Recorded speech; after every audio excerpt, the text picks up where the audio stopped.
Buenas tardes y bienvenidos al Centro Riojano en el día que alcanzamos la tercera sesión de las 5 programadas en este ciclo. En 2 sesiones precedentes, yo creo que muy satisfactorias, se han planteado los esquemas básicos del asunto que tratamos, el nacimiento del catalanismo y la primera polémica en serio frente a ese emergente movimiento político, pintoresco en su nacimiento, pero dañino desde el primer momento. Realmente, en fin, creo que la sesión de hoy, en la que ya no vamos a hacer un ceñimiento riguroso a ese periodo, sino que vamos a hacer un análisis del pensamiento, o una exposición del pensamiento de Gustavo Bueno al respecto, pues a lo mejor también le damos una perspectiva mejor y ya quedarán solo 2 sesiones.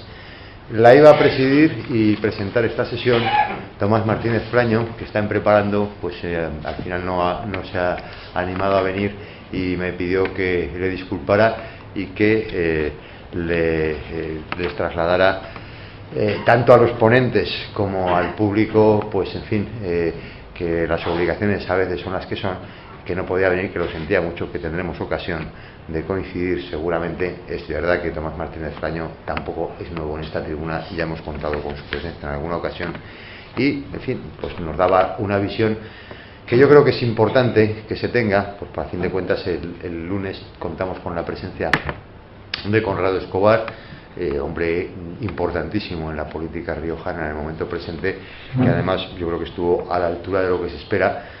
Hoy pensábamos que iba a venir a alguien del entorno de Ciudadanos, Tomás Martínez Fraño, vicepresidente del Parlamento de La Rioja, Ciudadanos. Mañana contaremos también en la presidencia y moderación de la sesión con la voz del Partido Socialista a través de César Luena. También en ese sentido yo creo que hemos hecho un esfuerzo grande de que los actos y la reflexión, a que da lugar sin duda, pues tenga la hondura suficiente y alcance a los principales agentes del pensamiento y de pensamiento político concreto en España, y en ese sentido nos quedamos bastante satisfechos. Yo creo que esta sesión tiene probablemente también un afán mayor, porque vamos a ver pues un planteamiento general y no mediatizado, desde luego, por veleidades de la política inminente ni por los cambios que eso lleva siempre aparejado.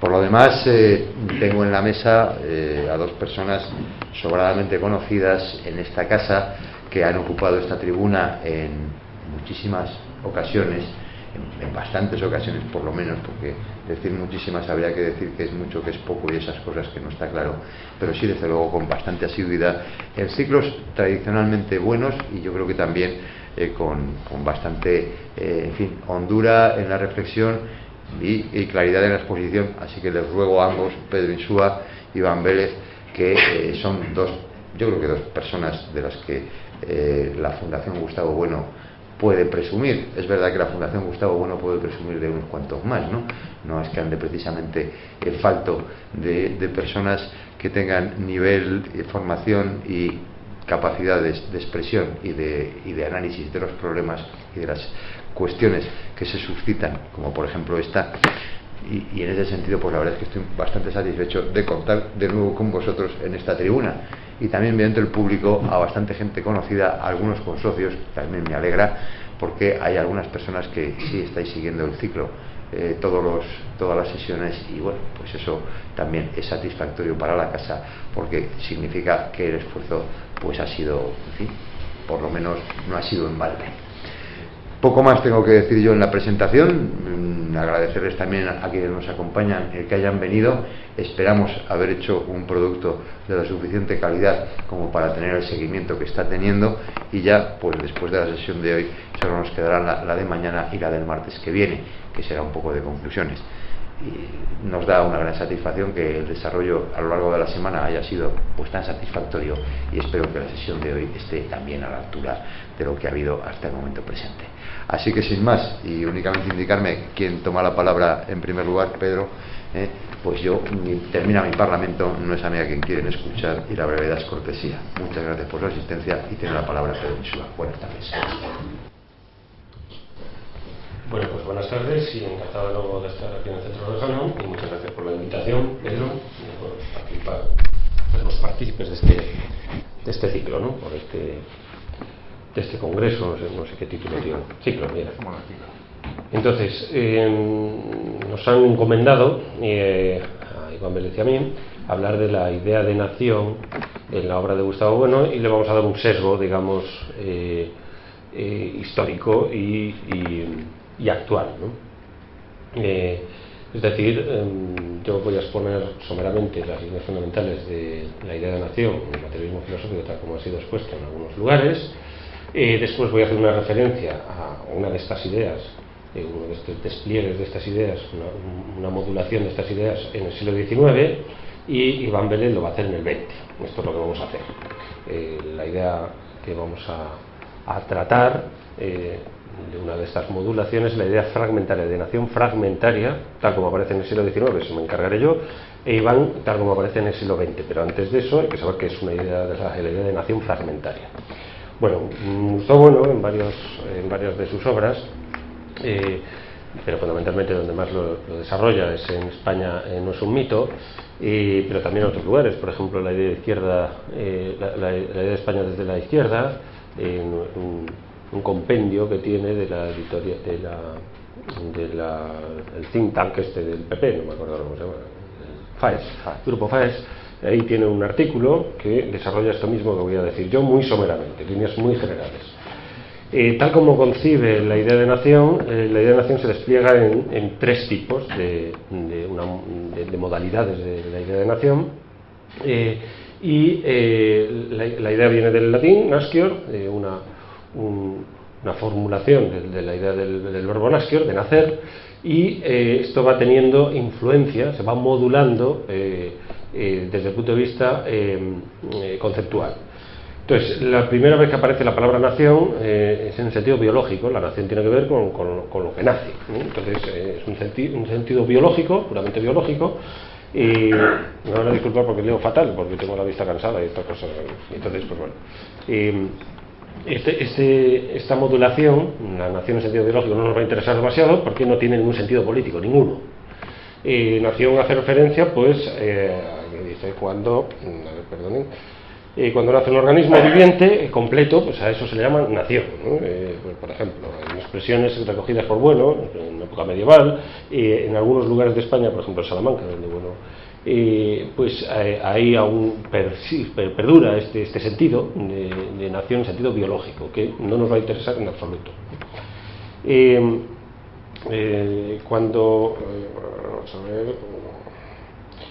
Cuando pasa esto se decía que sigue diciendo, bueno, no leo bien, lo siento, pero no leo la letra, no leo nada, entonces voy a seguir. Nada, déjalo, voy a hacerlo sin leer. Bueno, tengo que decir que este esquemita lo elaboró José Pozo Fajarnés. O sea, me estoy vampirizando un esquema que repartió en un momento dado José Luis Pozo Fajarnés, conocido en este caso, precisamente una intervención que dio aquí José Luis Pozo Fajarnés acerca de la idea de nación en el marxismo, etc. Bueno, entonces, idea de nación en sentido biológico. Esta idea tiene un desarrollo precisamente en cuanto que ese sentido hace referencia al grupo, ya no solamente al nacido, a la nación, por ejemplo, una vaca de nación, o por ejemplo las encías, los dientes, el lugar por donde nacen los dientes se le llama nación en castellano, que aún perdura, por ejemplo, este sentido en Salamanca. Entonces, este sentido pasa al grupo biológico.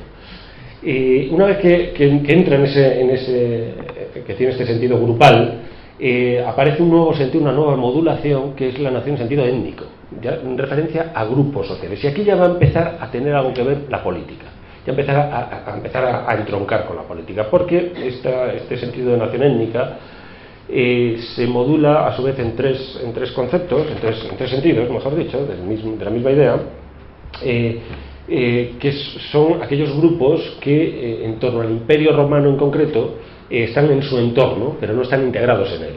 A esto se le llama gens en griego o nationes en latín. Entonces,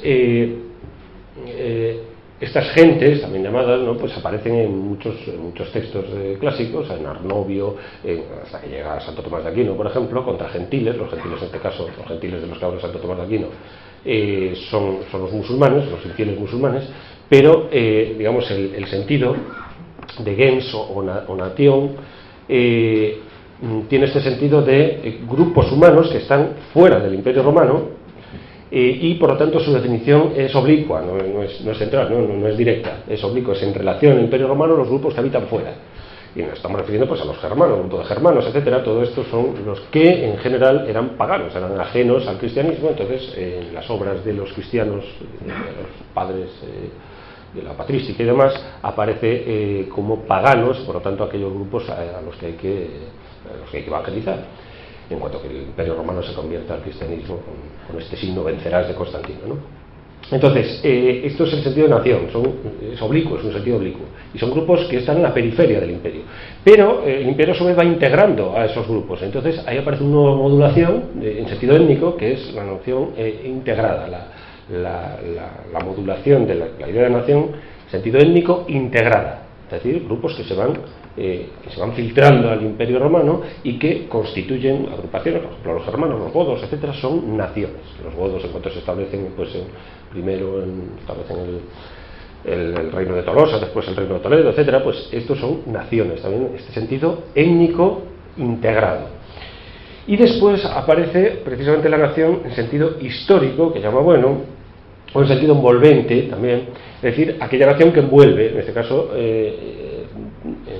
son determinadas partes del Imperio Romano que van envolviendo van recogiendo esos pueblos que en principio se van integrando, y entonces van constituyendo las naciones en sentido histórico. Y ahí ya va entroncando con la política, es decir, partes del Imperio Romano que se van desgajando, por ejemplo, los francos, los hispanos, esto va conformando naciones que ya tienen un sentido envolvente, que dice bueno, ¿no? Que envuelven a otras que están en su interior, otras que son regionales, por ejemplo los asturianos, van envolviendo esas naciones, por ejemplo desde Hispania, desde la provincia de Hispania, pues se van incorporando una serie de naciones en sentido integrado que terminarán en una concepción de la nación en sentido envolvente, que por ejemplo son los hispanos, los españoles, ¿no? Cuyo nombre aparece, pues eso, en Languedoc, desde fuera también, bueno, estas cosas que ha tratado Américo Castro y demás, ¿no? Entonces, español es una palabra, según Américo Castro, de origen del provenzal y tal, que se le aplica precisamente a los que estaban al lado, a los catalanes, son los primeros españoles, digamos, en sentido denotativo. Bueno, entonces, derivado del hispano, pero son españoles ya. Aparece ahí la nación en sentido envolvente que empieza a consagrarse, digamos, y cobra un sentido histórico, porque esta nación va constituyéndose políticamente, y entonces se establece un sentido de la misma nación histórica en el seno, aún todavía, del antiguo régimen, lo que llamaríamos antiguo régimen. Bien, entonces, derivado de esto, por también desarrollo interno de este sentido de nación en sentido envolvente histórico, surge ya en época contemporánea la nación en sentido político, que es un poco la madre del cordero, ¿no? De todo este asunto, de este embrollo en torno al concepto de nación, que según un estadista español dijo que era discutible y discutido, ¿no? Pues eso discutible y discutido procede de este sentido de nación en sentido político, que se confunde muchas veces con este otro sentido, que acabamos de dejar en la modernidad, por así decirlo, en sentido envolvente o en sentido histórico, nación étnica en sentido histórico envolvente. Se confunde esto deliberadamente, ya veremos cómo. Entonces, aparece la nación en sentido político en época contemporánea eclosiona, digamos, el concepto, por decirlo de algún modo, que tampoco se salga de la nada, pero sale precisamente de este otro formato, con la Revolución Francesa. En el caso de la nación francesa, en el caso de la nación española, por ejemplo, pues surge en el contexto de la revolución, de la llamada Revolución Española. La Revolución Española, tal como la concebían, pues muchos de los protagonistas, así, ¿no? Quiero decir, pues por ejemplo, el conde de Toreno, pues habla de historia de la guerra, levantamiento, guerra y revolución en España, ¿no? Es decir, este concepto de revolución aparece, Martínez Marín, aparece en varios autores, que lo que ocurre durante durante la guerra de independencia llamada, es un proceso revolucionario también. Y precisamente lo que se levanta es la nación, que después tal como se consagra, por ejemplo, por supuesto en la Constitución del 12, pero sobre todo en el discurso de Argüelles, ¿no? Pues allí se dice: la nación ha sufrido un golpe que nunca había sufrido hasta ahora, y se ha levantado contra ese señor, Napoleón, que se creía que la nación era de un rey. Y entonces él se apropió de algo que él creía que era de los reyes, cuando no es así. La nación es independiente, soberana, etcétera, ¿no? Aparece ahí el concepto de nación como nación soberana. Entonces, en sentido contemporáneo, aparece en Francia en su contexto revolucionario y en España también en su contexto revolucionario, y que se va extendiendo a lo largo de la época contemporánea hasta constituirse en este sentido de nación en sentido político, constituirse pues de las 16, 20 naciones en sentido histórico que había hasta el siglo XVIII, a las 200 y pico naciones en sentido político que hay en la actualidad, reconocidas unas a otras, sentadas en la ONU unas 100 y pico, 190 y tantas, y no sentadas en la ONU, pero sí reconocidas de unos a otros, unas 200 y algo, ¿no? Estas son 200 y pico naciones, es decir, aparece el concepto de nación muy tardíamente, a finales del XVIII, principios del XIX, en sentido político, cuando se asocia la nación a la soberanía, y además se propaga de una manera extraordinaria, ligada a otros procesos, como sobre todo particularmente es la revolución industrial, ¿no? Entonces, claro, lejos de estar en una situación, como se dice muchas veces, ¿no?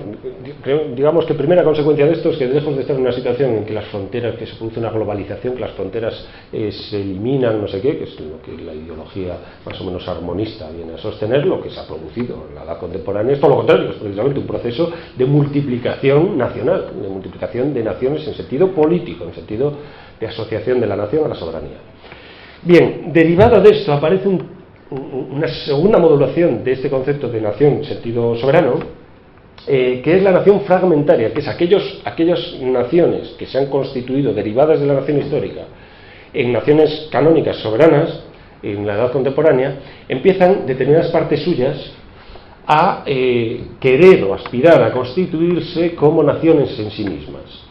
Partes de naciones canónicas surgidas en el siglo XIX aspiran a constituirse como partes nacionales ellas en sí mismas, o sea, como todos nacionales cuando son partes de una nación canónica. Y esto es lo que está ocurriendo pues, a partir de mediados del siglo XIX, sobre todo en determinadas partes, de que afecta a determinadas naciones europeas, pues aspiran determinados grupos políticos a que algunas partes de estas naciones canónicas constituirse ellos en sí mismos en todos nacionales. Y esto es lo que está ocurriendo, este movimiento. ¿Y por qué se produce? Esto es un poco lo que vamos a ver ahora ya, metiéndonos en siglo XIX, en el caso de España. Entonces, se parte en líneas generales de un núcleo diferenciador, de un hecho diferencial que afecta a ese fragmento de nación. Se cultiva ese hecho diferencial oponiéndole a otras partes de esa nación. En el caso de, por ejemplo, Galicia, es el caso que mejor conozco, pues se establece un hecho diferencial, en el caso gallego, pues el celtismo, por ejemplo, ¿no?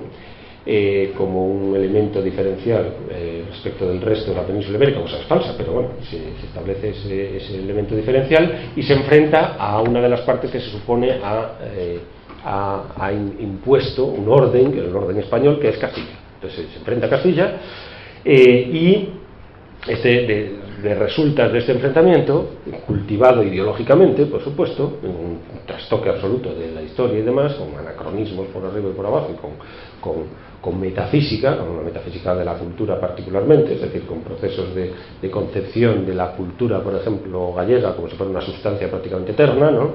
En plan monadológico, que no tiene comunicación con otras partes, etcétera. La comunicación es circunstancial, pero no profundidad. Entonces se empiezan a considerar una serie de partes de la nación española como todos aparte, como decía Ortega, ¿no? Esta fórmula ortegana, como todos aparte, además con visos, con intención de que eso esté ya no solamente justificado históricamente, sino incluso prehistóricamente. Es decir, que esas naciones, incluso geológicamente en algunos casos, ¿no? En el caso de, por ejemplo, Otero Pedrayo, pues llega a decir que ya allí la deriva continental estaba más o menos mediatizada por la resistencia que ofrecía el macizo galaico a esa meseta castellana invasora, ¿no? Así, tal cual, esto tal cual así dicho por Otero Pedrayo. O sea, ya estaba ahí lo gallego, ya estaba, digamos, destacando sobre lo castellano y luchando contra él, motivo por el cual surgieron nada menos que los Montes de León y el macizo galaico ahí entre medio. O sea que, claro. Entonces ya estaba ahí con la muñeira detrás. Bueno, entonces, esta es la idea que está eclosionada, que ha eclosionado en el siglo XIX y que actualmente está pujando por funcionar políticamente, por constituirse políticamente, esta idea de nación fragmentaria. Entonces, claro, cuando aparece en el siglo XIX empieza a discutirse esta idea, empieza a ser discutida por algunos autores.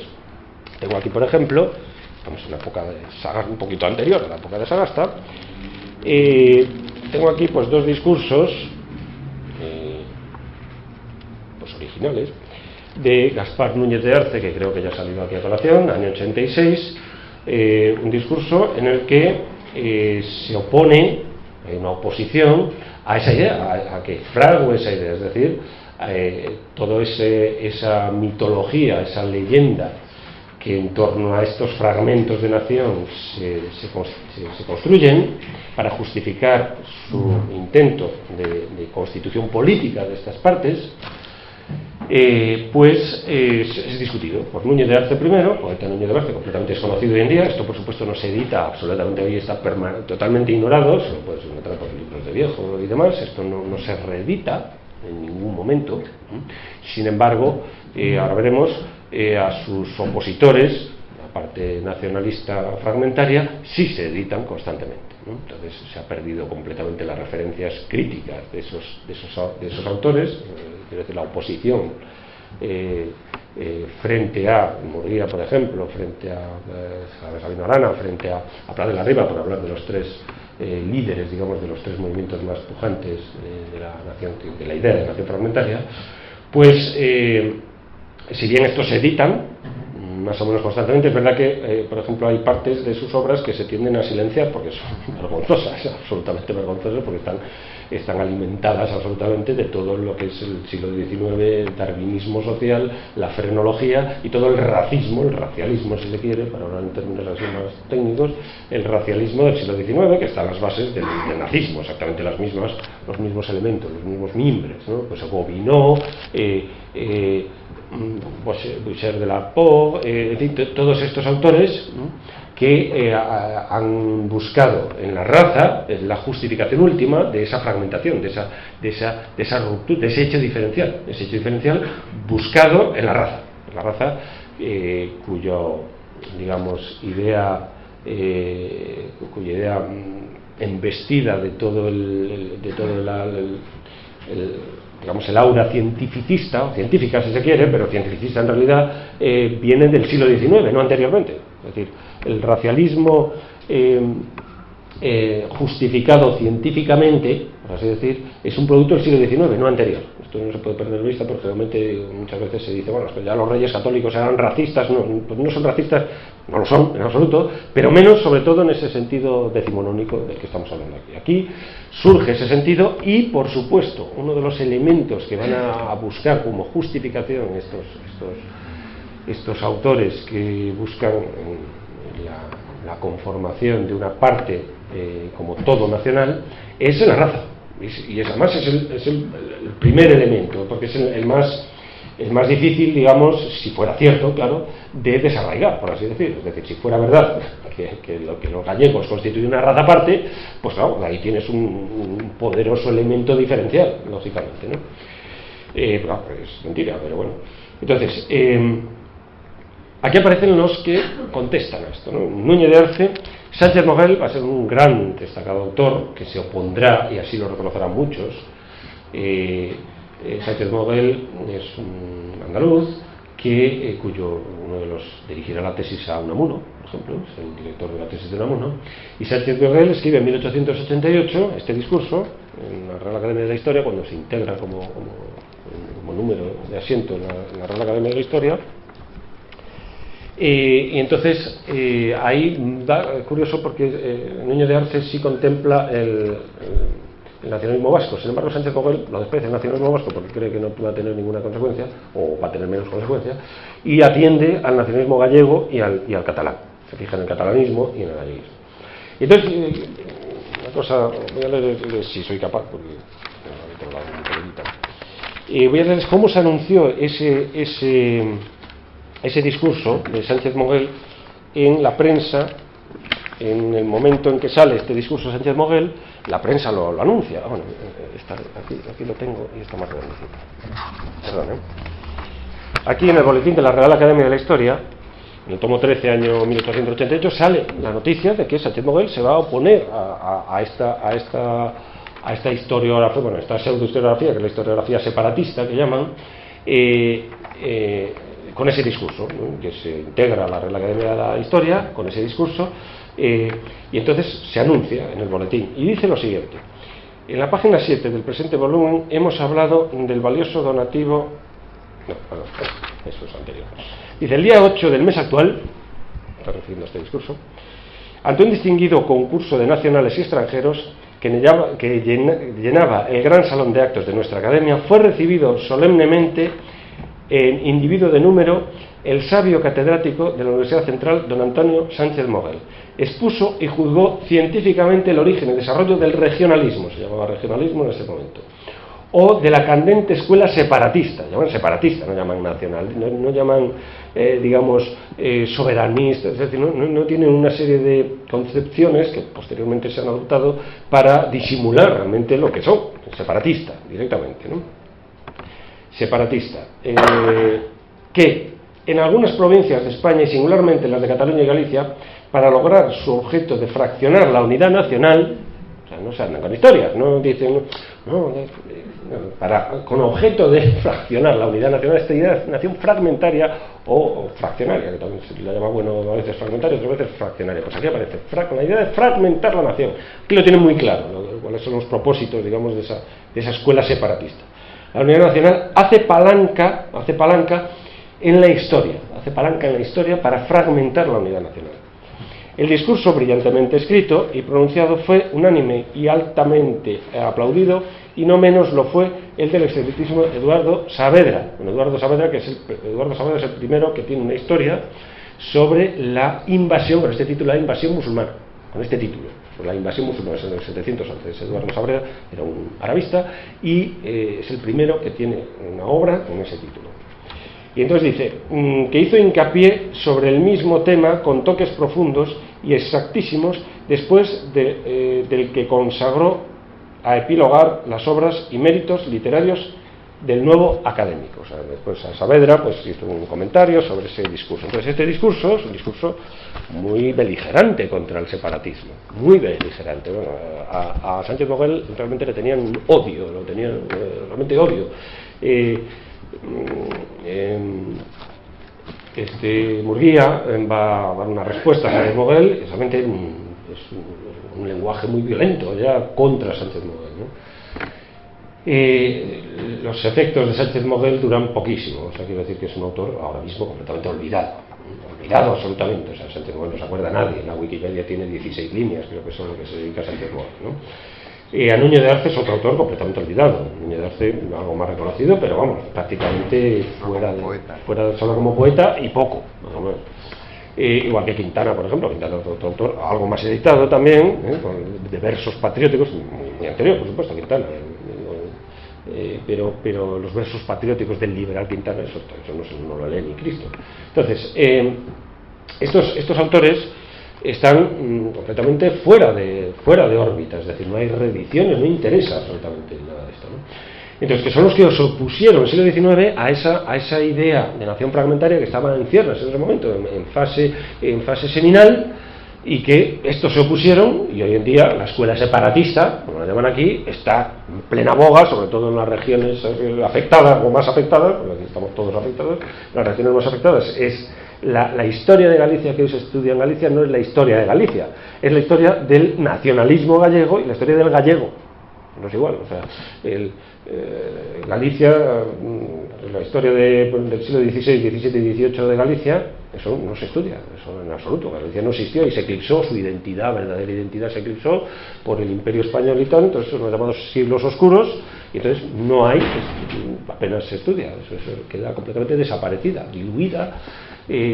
Su historia, bueno, Galicia estaba perfectamente imbricada en toda la estructura del imperio, naturalmente, por poner así algunos detalles, para empezar, todas las familias gallegas, los Andrade, los tal, estaban completamente integradas en el sistema imperial.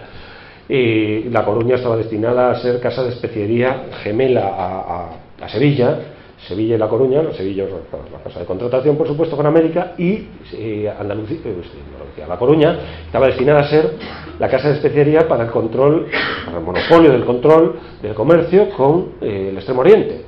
Así como Sevilla lo tenía para el control de América, pues La Coruña para la especiería. Entonces, perfectamente integrada, quiero decir, pues, y muchos otros detalles. La Coruña era la tercera provincia más habitada en el siglo XVIII, la tercera provincia después de Barcelona y Valencia era La Coruña, la más habitada. O sea, quiere decir que Galicia era una región bastante próspera hasta el siglo XVIII, con el lino, con una serie de productos, que, sin embargo, en el siglo XIX fue decayendo, oprimida por la nación catalana, que monopolizó todo el algodón. Si alguna nación oprimió a Galicia, fue Cataluña, precisamente, pero bueno, eso es absurdo, porque tampoco es así. Además, las decisiones de que Cataluña explotase el algodón y tal se tomaron en Madrid, o sea que... Bueno, entonces, otros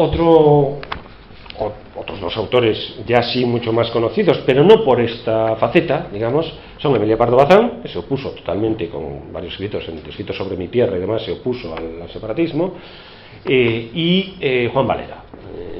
Son dos autores que también se han opuesto, son reconocidos, esto sí, son autores más o menos editados y tal, pero no por esta faceta está completamente olvidada de uno y de otro. Entonces, lo que quiero subrayar es cómo hubo una oposición a este nacionalismo fragmentario seminal que hoy en día está desaparecido, ni reeditado. Aquí tengo un libro se llama El regionalismo en Galicia, estudio crítico, de un tal Leopoldo Pedreira Taibo. Probablemente sería la primera vez, como pasó a mí, que oyen este nombre, y a lo mejor hasta la última, ¿no? Esto es una oposición, pero central y preciosísima, y además muy irónica, con mucha mala leche también, al regionalismo y a todas sus fantasías absolutas, ahistóricas, antihistóricas incluso, ¿no? Entonces, este autor, como ven, pues está en una edición de estas que se piden a demanda, y en este caso este libro pues está en una biblioteca norteamericana, allí olvidado. Pues lo solicité yo y no sé cuántas solicitudes habría más. Entonces, pues está en concreto, pues no sé, como no leo nada, pues no sé en qué universidad norteamericana, pero vamos, interesaría, digamos, que este tipo de literatura se airease de algún modo, pero no interesa en absoluto. Entonces, esta literatura ha sido derrotada desde el punto de vista historiográfico bibliográfico. O sea, todo el peso que te está enterrado absolutamente en toda la eclosión de literatura separatista que ha invadido absolutamente las librerías, las bibliotecas, etcétera. Está completamente vencida en ese aspecto. Entonces, esta idea, sobre todo cuando el estado de las autonomías, digamos, esto ya va a hablar Iván, con lo que vaya a decir Iván, cuando el estado de las autonomías se constituye como tal, claro, hay que justificar esos parlamentos, esas instituciones, los parlamentos regionales, los gobiernos regionales, que es una exageración llamarle gobiernos, que es una exageración llamarle parlamentos. Todo esto son modos de justificar, o mejor dicho, modos de compensar, se supone, una situación de opresión previa reconocida ya institucionalmente, en cuanto que se constituyen esos parlamentos, como si esas regiones hubiesen sufrido una opresión durante todos estos siglos, hasta que llega la transición y libera y da, digamos, una autonomía que no estaba reconocida hasta ese momento. Entonces, para justificar esto, se requiere toda esta literatura y enterrar esta otra, pero vamos, sepultarla, como damnatio memoria, es decir, está olvidado, no no creo que no tiene visos de que haya recuperación de este tipo de literatura que se opuso se opuso a una precisión irrebatible. Es decir, este discurso de Sánchez Moguel que ataca algunos de los lugares comunes, que después se convirtieron en lugares comunes para justificar el nacionalismo fragmentario, el separatismo, pues lo ataca con un rigor histórico indiscutible, es decir, con tratamiento de textos, etcétera, etcétera, de archivo y demás. Entonces, esta labor ha sido completamente dejada de lado. Entonces, Pedreira Taibo, para que vean ustedes un poco cómo va, dice lo siguiente, hablando de estos asuntos.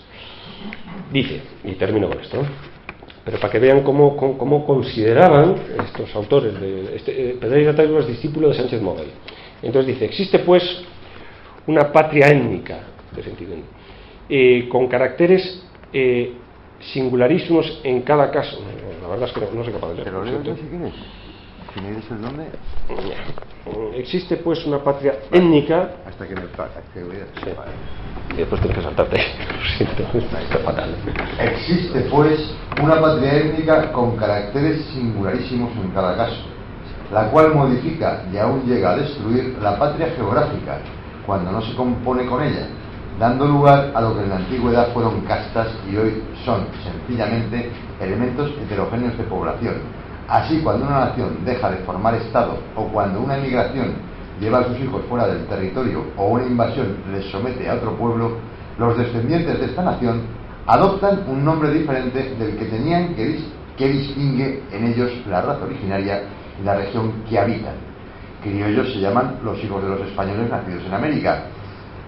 Amasigues, los restos de los vándalos emigrados a África. Mozárabes se dijeron los españoles que vivían con los árabes. Gitanos, los protosemitas errantes por Europa. Paharias, las razas sometidas de la India. Y finalmente, para dar idea cabal de la patria de un judío que viva en Francia, Inglaterra o Alemania, no basta decir judío, ni francés, ni inglés, ni alemán. Es preciso decir judío de Francia, judío de Alemania, judío de Inglaterra. Por último, para terminar esta larga y embarazosa disquisición, resta ocuparnos de la patria política, es decir, de la unión de los hombres por medio del gobierno. Hablando de ella, dice Javier de Mestre en su popular opúsculo, Josep de Mestre. La parte del gobierno es evidente, forma la primera base de la patria. Él es quien produce la unión recíproca de los hombres y hace más enérgico el cariño que naturalmente profesan a la localidad. Él, solo por medio de los recursos del bien o de la gloria, puede ligarles al suelo que los ha visto nacer. ¿Es bueno el gobierno? La patria está en todo su apogeo. Degenera en vicioso, la patria está enferma. Cambia, la patria muere. Se crea una patria nueva y cada uno es dueño de adoptarla o de buscarse otra. Creemos que Mestre da aquí excesiva importancia a lo que nosotros llamamos patria política y no podemos conceder que el gobierno sea algo así como la esencia de la patria, la cual descansa en caracteres étnicos y geográficos según dejamos expuesto. Creo que votarán con nosotros los irlandeses, los húngaros y los polacos, en la época en que tenían nación. Ahora bien, ¿existen en España condiciones determinantes de varias patrias? Creemos que no. ¿Es que los campos y las casas y los ríos de Cataluña no son iguales a los de Castilla?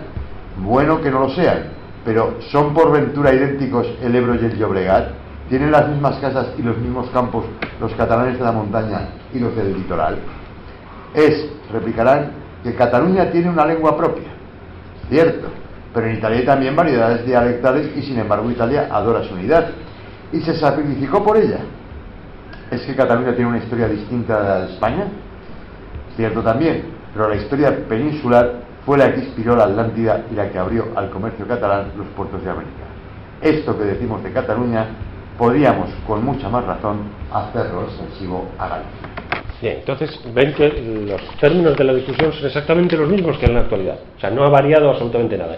Y aquí este hombre distingue entre patria étnica y patria política, precisamente. Entonces va a resaltar, digamos, la importancia de cómo esas nociones étnicas se han integrado perfectamente en la patria política y, por lo tanto, concebir como políticas estas etnias o esas partes, digamos que nosotros hemos distinguido como nación étnica, concebirlas como políticas ya en la Edad Media, además como se hace en la actualidad, ¿no? Hablando de los catalanes en la Edad Media como si fuera una constitución política, esto ya ocurrió en el siglo XIX y estos hombres han contestado a esto.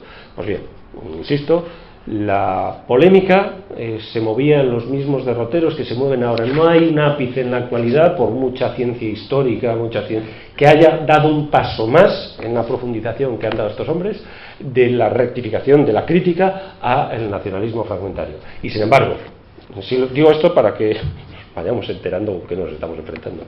En el siglo XIX, a pesar de recibir unas críticas muy severas por personalidades muy importantes en ese momento, esto, que estaba en nuce, que estaba en mantillas, creció y lo que tenemos ahora es descomunal. Es descomunal. Es decir, la posibilidad, digamos, real de que una de estos fragmentos se constituya en nación independiente, pues es una posibilidad real. Entonces, ¿qué quiere decir con todo esto? Que esa idea de nación fragmentaria fue desarrollándose a pesar de la oposición, una oposición muy potente y con todos los mecanismos de las instituciones, por ejemplo, académicas que tenía España en ese momento, la Real Academia de la Historia. Este hombre está entrando, en el caso de Sánchez Mogel, en la Real Academia de la Historia. Pues bien, ha fracasado absolutamente este discurso, ha fracasado totalmente. Se ha impuesto una serie de mecanismos que habría que investigar. Se ha impuesto esta idea de nación fragmentaria dirigida a cada una de estas regiones en varias fases. Una de estas fases es la fase INUCE que acabo de decir yo, en el siglo XIX, proposición a Castilla fundamentalmente, pero ha tenido un recorrido histórico, estos modos en los que la nación fragmentaria ha triunfado hasta llegar a institucionalizarse hoy en día en los parlamentos regionales y demás, como decía, y los gobiernos nacionales. ¿Cómo ha triunfado eso? Pues es el siglo XX, digamos, el que ha consagrado esta idea de nación fragmentaria. Ha surgido en el siglo XIX, ha tenido oposición, no ha sido frenada, y en el siglo XX se ha consagrado. Pues en el siglo XX es de lo que va a hablar Iván. Muchas gracias.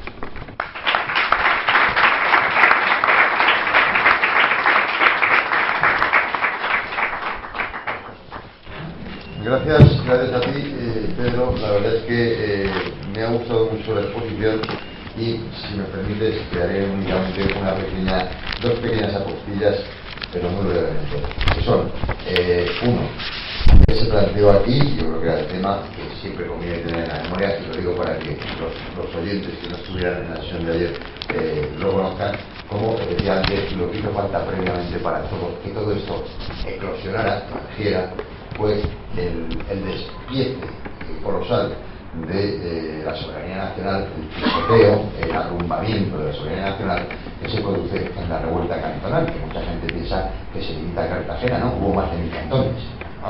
O sea, la ilusión es una locura, es comunal. Cantones independientes, soberanos, que se separaron la RT.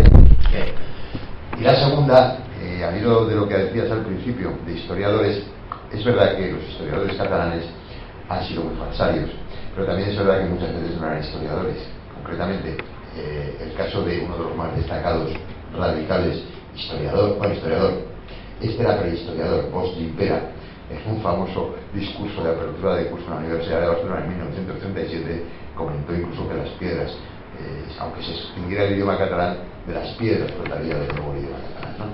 Bueno, era prehistoriador también, de piedras sabría. En la España de todos, Bosch Gimpera nombra a Sánchez Mogel poniendo la calma. Claro.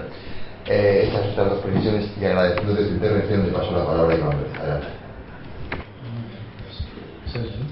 Bueno, pues el acuerdo era llegar con Pedro más o menos al siglo XX. Y bueno, pues en el siglo XX lo hemos colocado ya, ¿no? Lo que pasa que es cierto, está muy bien esta apreciación que ha hecho Pedro López Arriba en el sentido de la incidencia que tuvo en todo esto el factor anarquista, que es el que estaba detrás de la revuelta esta cantonalista y de esta primera república que acabó como Roser de Aurora, ¿verdad? Y que además la analiza muy bien Marx y Engels, sobre todo, para criticarla.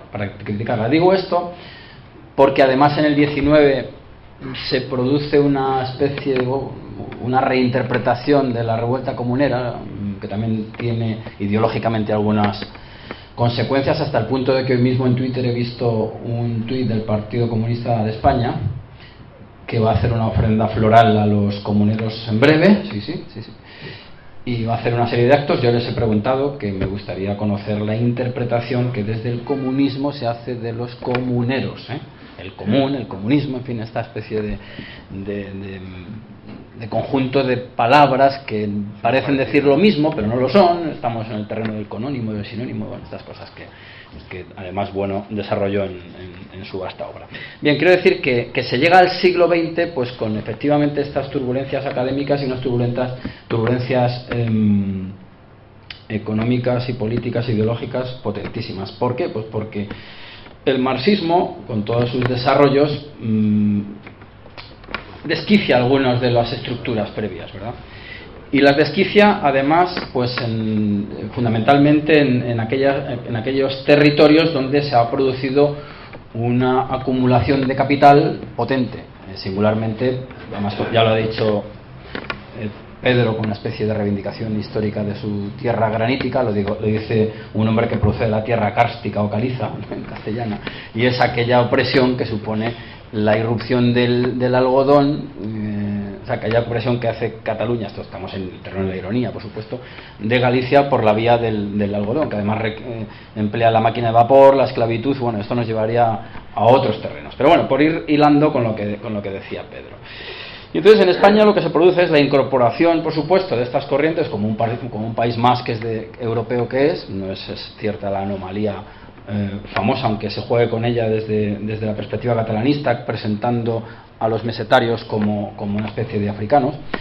Pero en España, ya digo, en varios focos, singularmente por ejemplo el de Cádiz, se produce una implantación de experimentos o experiencias de carácter izquierdista, si se quiere.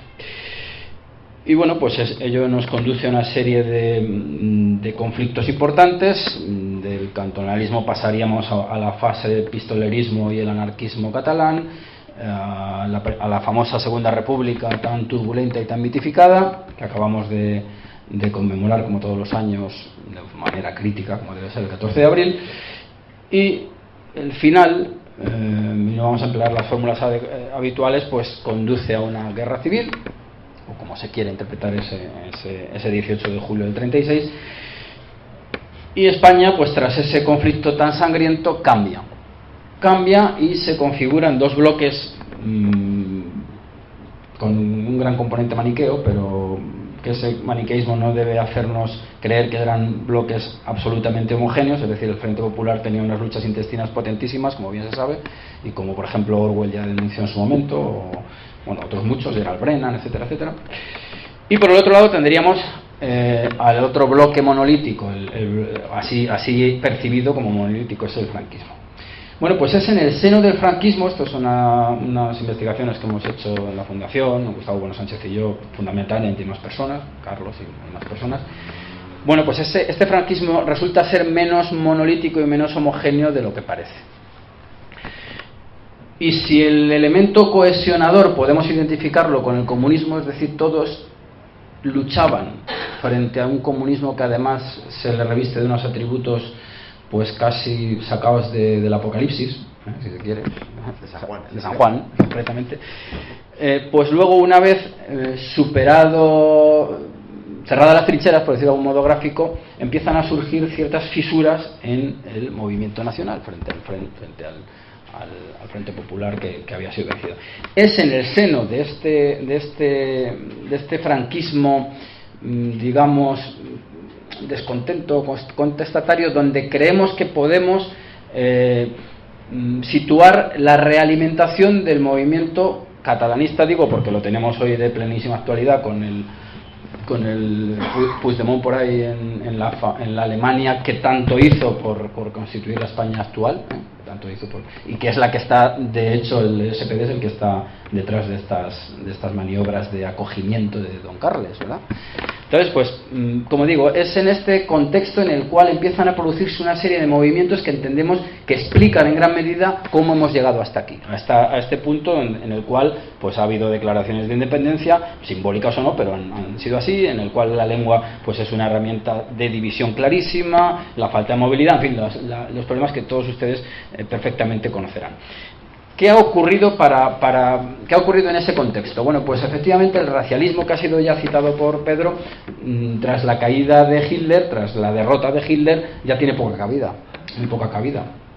Es decir, ya nadie puede estar midiendo cráneos, pues porque no funciona ya esa ideología. De hecho, además de gran parte de la envoltura ideológica ideológica y científica de Hitler, pues debe ser blanqueada para reutilizarla en otras coordenadas. En fin, que la frenología ha pasado de moda, que ha estado Paco Caja hace poco, esta semana, ayer, tiene 2 volúmenes de La raza catalana donde se explican perfectamente estos antecedentes con pelos y señales, y el que quiera no tiene más que ir y leer, ¿no?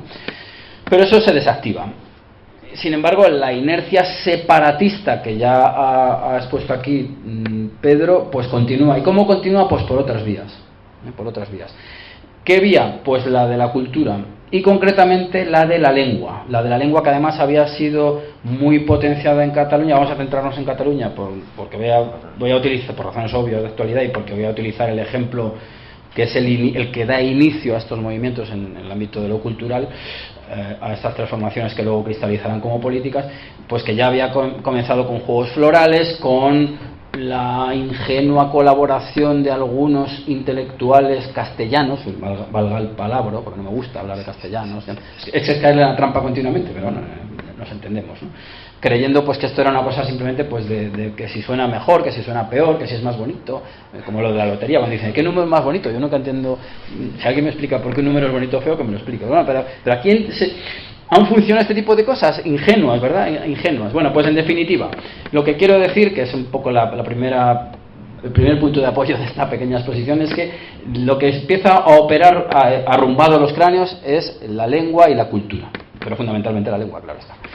Y entonces, el primer punto que nos va a llevar a la Ametlla del Vallès, que es donde vamos a acabar entrando en unos salones distinguidos, es un congreso de poesía que se celebra en el año 52 en Segovia. A mí me ha llamado mucho la atención porque allí ya están todas aquellas corrientes de lo que hemos dado en llamar federal catolicismo. Es verdad, frente a esa especie de nacional catolicismo, ya digo, homogéneo y tal, aparecerán una serie de críticos también metidos en un contexto absolutamente cristiano, que luego se reconfigurará hacia este cristianismo de aromas jesuíticos y anhelos sociales que conducirán al Tío Raimundo, al Padre Llanos, confesor de Franco, etcétera, etcétera, etcétera, etcétera. Pues ahí en el 52, como digo, poco después de superada esa década de los 40, donde España pues ha pasado esa crisis tan potente, y en esa España, que además Lino aquí que presente, pues ya empieza a desarrollar tecnológicamente otros planes que se alejan de la mera supervivencia, pues ahí es donde ya aparecen una serie de señores que estarán en toda la pomada que viene posteriormente. Cito 3. Joaquín Ruiz Jiménez, elemento fundamental del mundo democristiano, que acabará en discretas reuniones incluso con Felipe González, que procede de un ámbito parecido. Aparecerá también Antonio Tobar, por ser rector de la Universidad de Salamanca y ser allí donde se empieza a configurar un núcleo muy importante, que es el de Tierno Galván,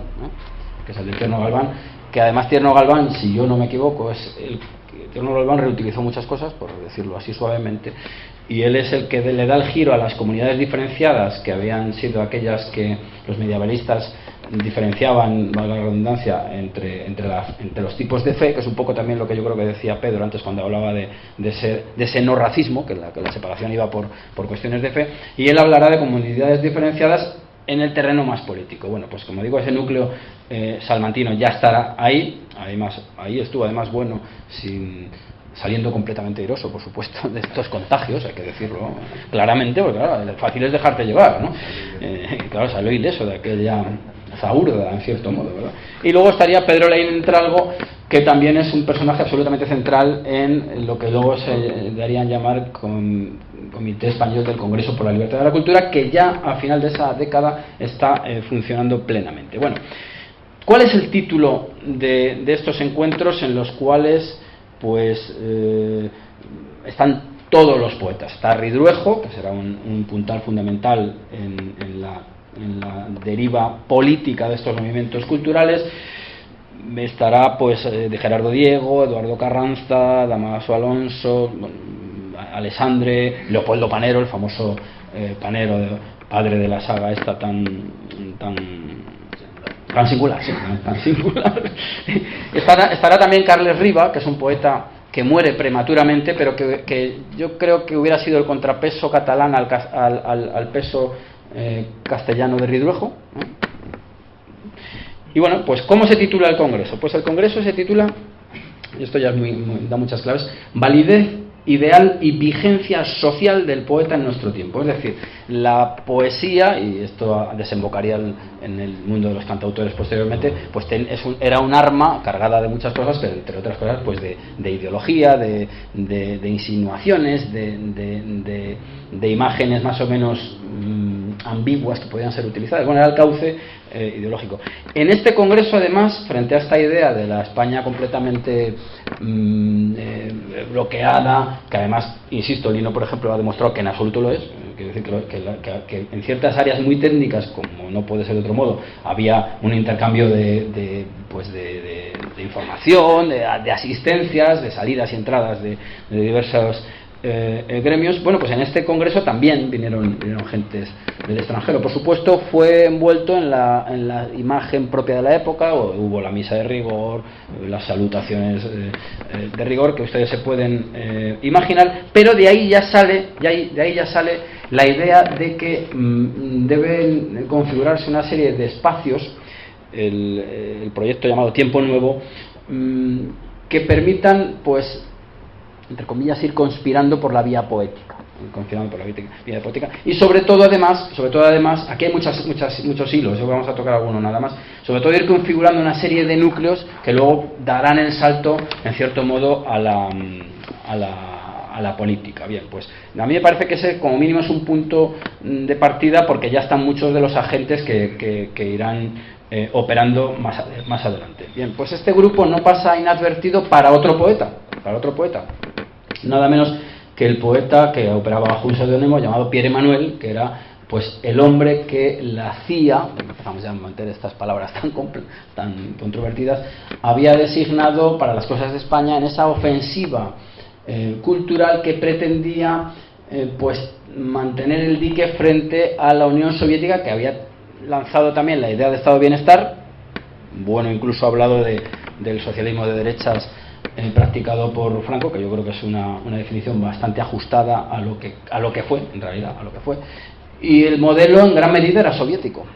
Y la ofensiva, y si uno se da cuenta y analiza pues la gran producción de imágenes y de textos soviéticos, pues venía también de más allá de los Urales. Entonces, estoy simplificando mucho, claro está, ¿qué se va constituyendo? Pues una serie de núcleos que más o menos Pierre Emmanuel tratará de ir embridando, ir alimentando, ir financiando. ¿Para qué? Pues para construir una vía socialista federalista que permita encajar a estas facciones ya descontentas con el régimen, pues porque para algunos Franco era demasiado blando, estoy pensando en los sindicalistas más aguerridos de Falange, para otros bueno, pues el régimen, aunque tenía una simbología muy católica, no era lo suficiente, pues, entre otras cosas, por ejemplo, por sus pactos con los Estados Unidos que añadían una carga protestante. Es decir, que todo el mundo tenía, como es lógico además, pues unos puntos irreconciliables o de fricción. Y bueno, pues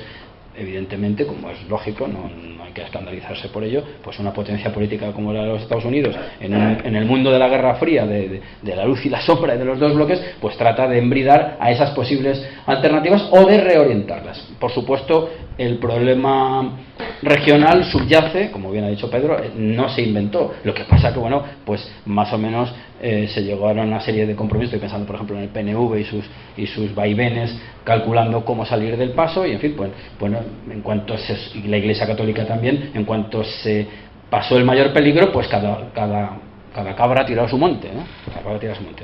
Bien, pues entonces este grupo cultural y universitario es enseguida captado por el Congreso por la Libertad de la Cultura. Yo creo, algunos verán que me repito, pero bueno, no tengo otros datos que ofrecer de momento, hasta que afloren más, ¿no? Entonces, pronto, en los años 50, mediados, lo que se configurará es un grupo que además tiene, para romper otra vez esta idea falsa de la España completamente hermética y cerrada, tiene una salida nada menos que a un palacete del sur de Francia, además, donde estaban también asentado pues el Partido Socialista. Es decir, el sur de Francia es muy importante en este caso, y Francia en gran medida, ¿verdad? Francia en gran medida, luego ya lo será Alemania por otras razones, ¿verdad? Y bueno, pues en Lourmarin, ¿quiénes asisten? Pues Julián Marías, pues Aranguren, Cela, que enseguida se desmarcará porque él tenía medios de vida más potentes, Pedro Laín, José Luis Cano y José María Castellet, perdón. A él no pudo asistir, por eso digo yo que Ridruejo no pudo por motivos de carecer de pasaporte, si no me equivoco, y Carles Riba hubiera ido, pero tuvo el mal gusto de morirse antes y no pudo comparecer. Evidentemente, me parece a mí, de haber aparecido los dos serían pues el equilibrio entre lo catalán y lo castellano, porque lo curioso es que aquí me recuerda un poco a aquellas cosas que decía en su momento Maragall, ¿no? Que habrá que buscarse otro nombre. Bueno, pues aquí lo que no era catalán ya era castellano, aun cuanto en lo castellano pues intervenían, yo qué sé, vascos y gallegos, efectivamente. El antropólogo Julio Caro Baroja, por ejemplo, ¿no? Que era vasco, ¿no? Ciertamente los vascos son castellanos, aunque les moleste que eso lo recordemos. Bueno, pues bien, allí ya se producen una serie de reuniones y ahí se cohesiona mucho el grupo. El grupo aparecerá en varios otros lugares y sobre todo lo que da lugar a estas reuniones es, ya digo, a un comité español de Congreso por la Libertad de la Cultura que empezará a celebrar reuniones y por eso decía lo de embridar de algún modo, a emplear las becas tanto para la producción de libros como para la realización de viajes, pues que permitirán que un montón de gente orbite en torno a este núcleo central. Bien, como estamos hablando de la cuestión nacional, aunque estemos desde la óptica de lo cultural, lo fundamental será la instauración de los llamados coloquios Cataluña-Castilla. Vuelvo a insistir en las estructuras. El primero de ellos para mí es fundamental porque me parece que en él se desarrollan muchas claves y es que ya es lejanísimo en el tiempo, es del año 64. Es decir, que cuando estamos viendo estos problemas de Puigdemont y estas declaraciones que a muchos les sorprenden, pues que sepan que hace más de medio siglo. Es una cosa viejísima ya, porque cuando uno accede a lo que se tiene de aquellas jornadas del año 64, insisto, pues parece que está leyendo el periódico de antes de ayer. Entonces, bueno, pues quede constancia de ello. Bien, ¿quién organiza todo esto? Pues para todo esto se designó a otro hombre de la cultura, un hombre que había ganado el premio Calderón de la Barca, llamado Pablo Martizaro, un hombre que se movía constantemente en el Ateneo de Madrid, en el Café Gijón. Bueno, pues uno de estos creado por supuesto en ambientes jesuíticos, católico de misa diaria, en fin, perfectamente ajustado a lo que se buscaba, pero con un descontento. En algún texto que he podido acceder de carácter personal se ven críticas a Franco en ese sentido, pues en el que no es el hombre que se espera, no es el hombre político que se espera. Pues ¿por qué? Porque en realidad al que se espera ya no podía venir, que era José Antonio. José Antonio ya no podía, era en realidad el ausente, efectivamente, y a quien todos anhelaban en gran medida, porque aquí hay un núcleo tan falangista como católico. Hay un maridaje muy curioso, ¿verdad? No tan curioso si nos damos cuenta que la FE añade la bola T de tradicionalismo, FE-T, Falange Española tradicionalista. Es ahí, esa unión la que opera enormemente en las primeras fases del franquismo, pero que enseguida se deshace, y de hecho ahora mismo todavía se desecha porque hay una cantidad de falanges auténticas, sucedáneos y todo tipo de cosas, bueno, que están ahí, ¿no?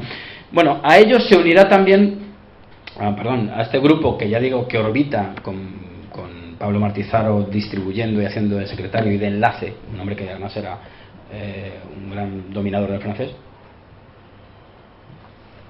A ellos se les une, ya digo, un factor católico también contestatario, en cierto modo, como es el de Ruiz Jiménez, que no olvidemos que había estado vinculado al Congreso Pax Romana. Bien, pues lo que ocurre en el 64 es que se empieza a configurar las listas y la estructura del coloquio. Y hay una unas declaraciones de Ruiz Jiménez que son muy interesantes de reproducir, porque dice lo siguiente, don Joaquín, dice: convendría que el coloquio no apareciese directamente vinculado al Congreso por la Libertad de la Cultura, es decir, siempre este recelo por los yanquis, que yo insisto que seguramente además, más allá de que a nadie quiere que mucha gente prefiere que no se sepa dónde vienen sus fuentes de financiación, me temo que aquí hay un toquecito de recelo hacia una sociedad pues que ya se divorciaban, en fin, es otra sociedad que encaja malamente con Pax Romana, ¿verdad? Dice: convendría que el coloquio no apareciese directamente vinculado al Congreso por la Libertad de la Cultura, sino que se movieran en una órbita mucho más amplia y que cooperaran a ello otras tendencias y sectores de Cataluña y Castilla.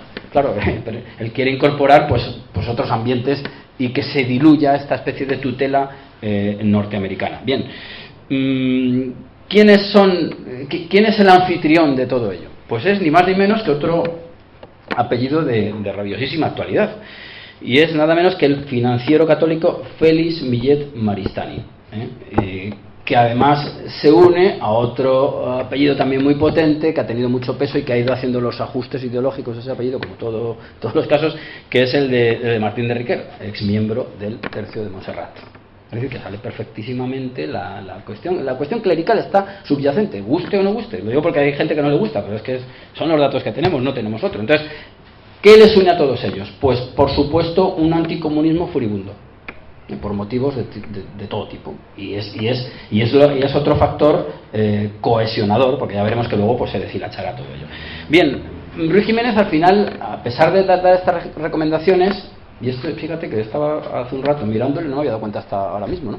de un detalle muy sugerente que avala nuestras tesis, creo yo. Bueno, al final él no puede asistir, a pesar de recomendar que se haga un espectro amplio, porque se tiene que ir a Alemania.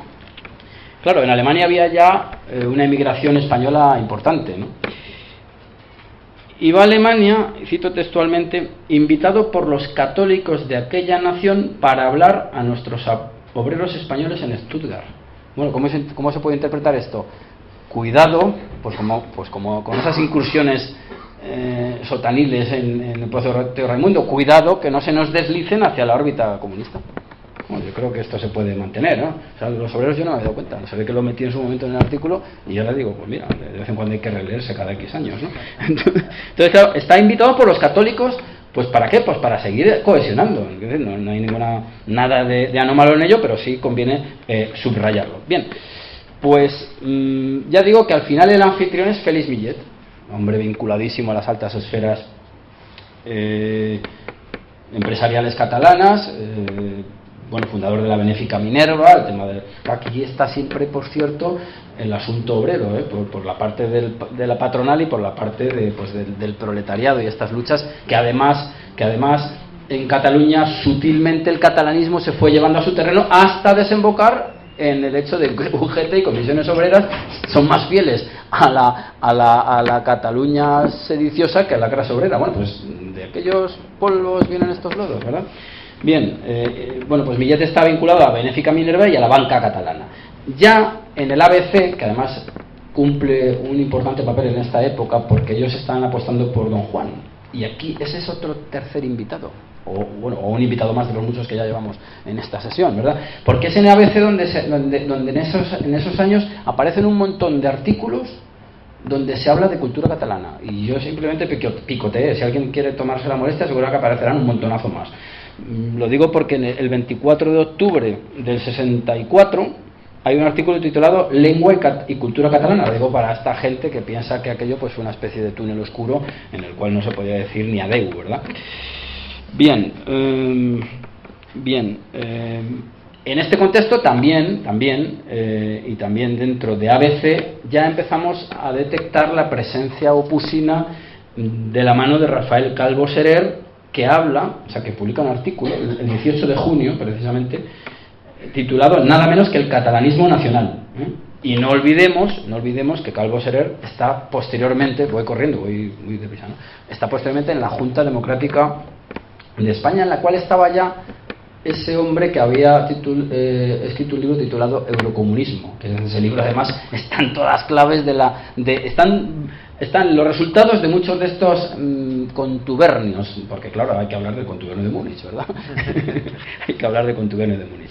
Bien, ¿por qué? Porque estos hombres, en gran medida, muchos de ellos, de los que acudirán a la Mella del Vallés, al palacete de Félix Millet Maristany, habían estado en el contubernio de Múnich. Un contubernio que busque de aromas federales, por supuesto, celebrado en la Alemania, donde se estaba repartiendo el tablero, o se estaba jugando gran parte de lo que ocurría luego en el tablero europeo, y en el cual están invitados todas las tendencias, digamos, no sé cuál es la palabra, pues descontentas, menos una. Es decir, ahí aparecen nacionalistas de todo tipo, los agraviados.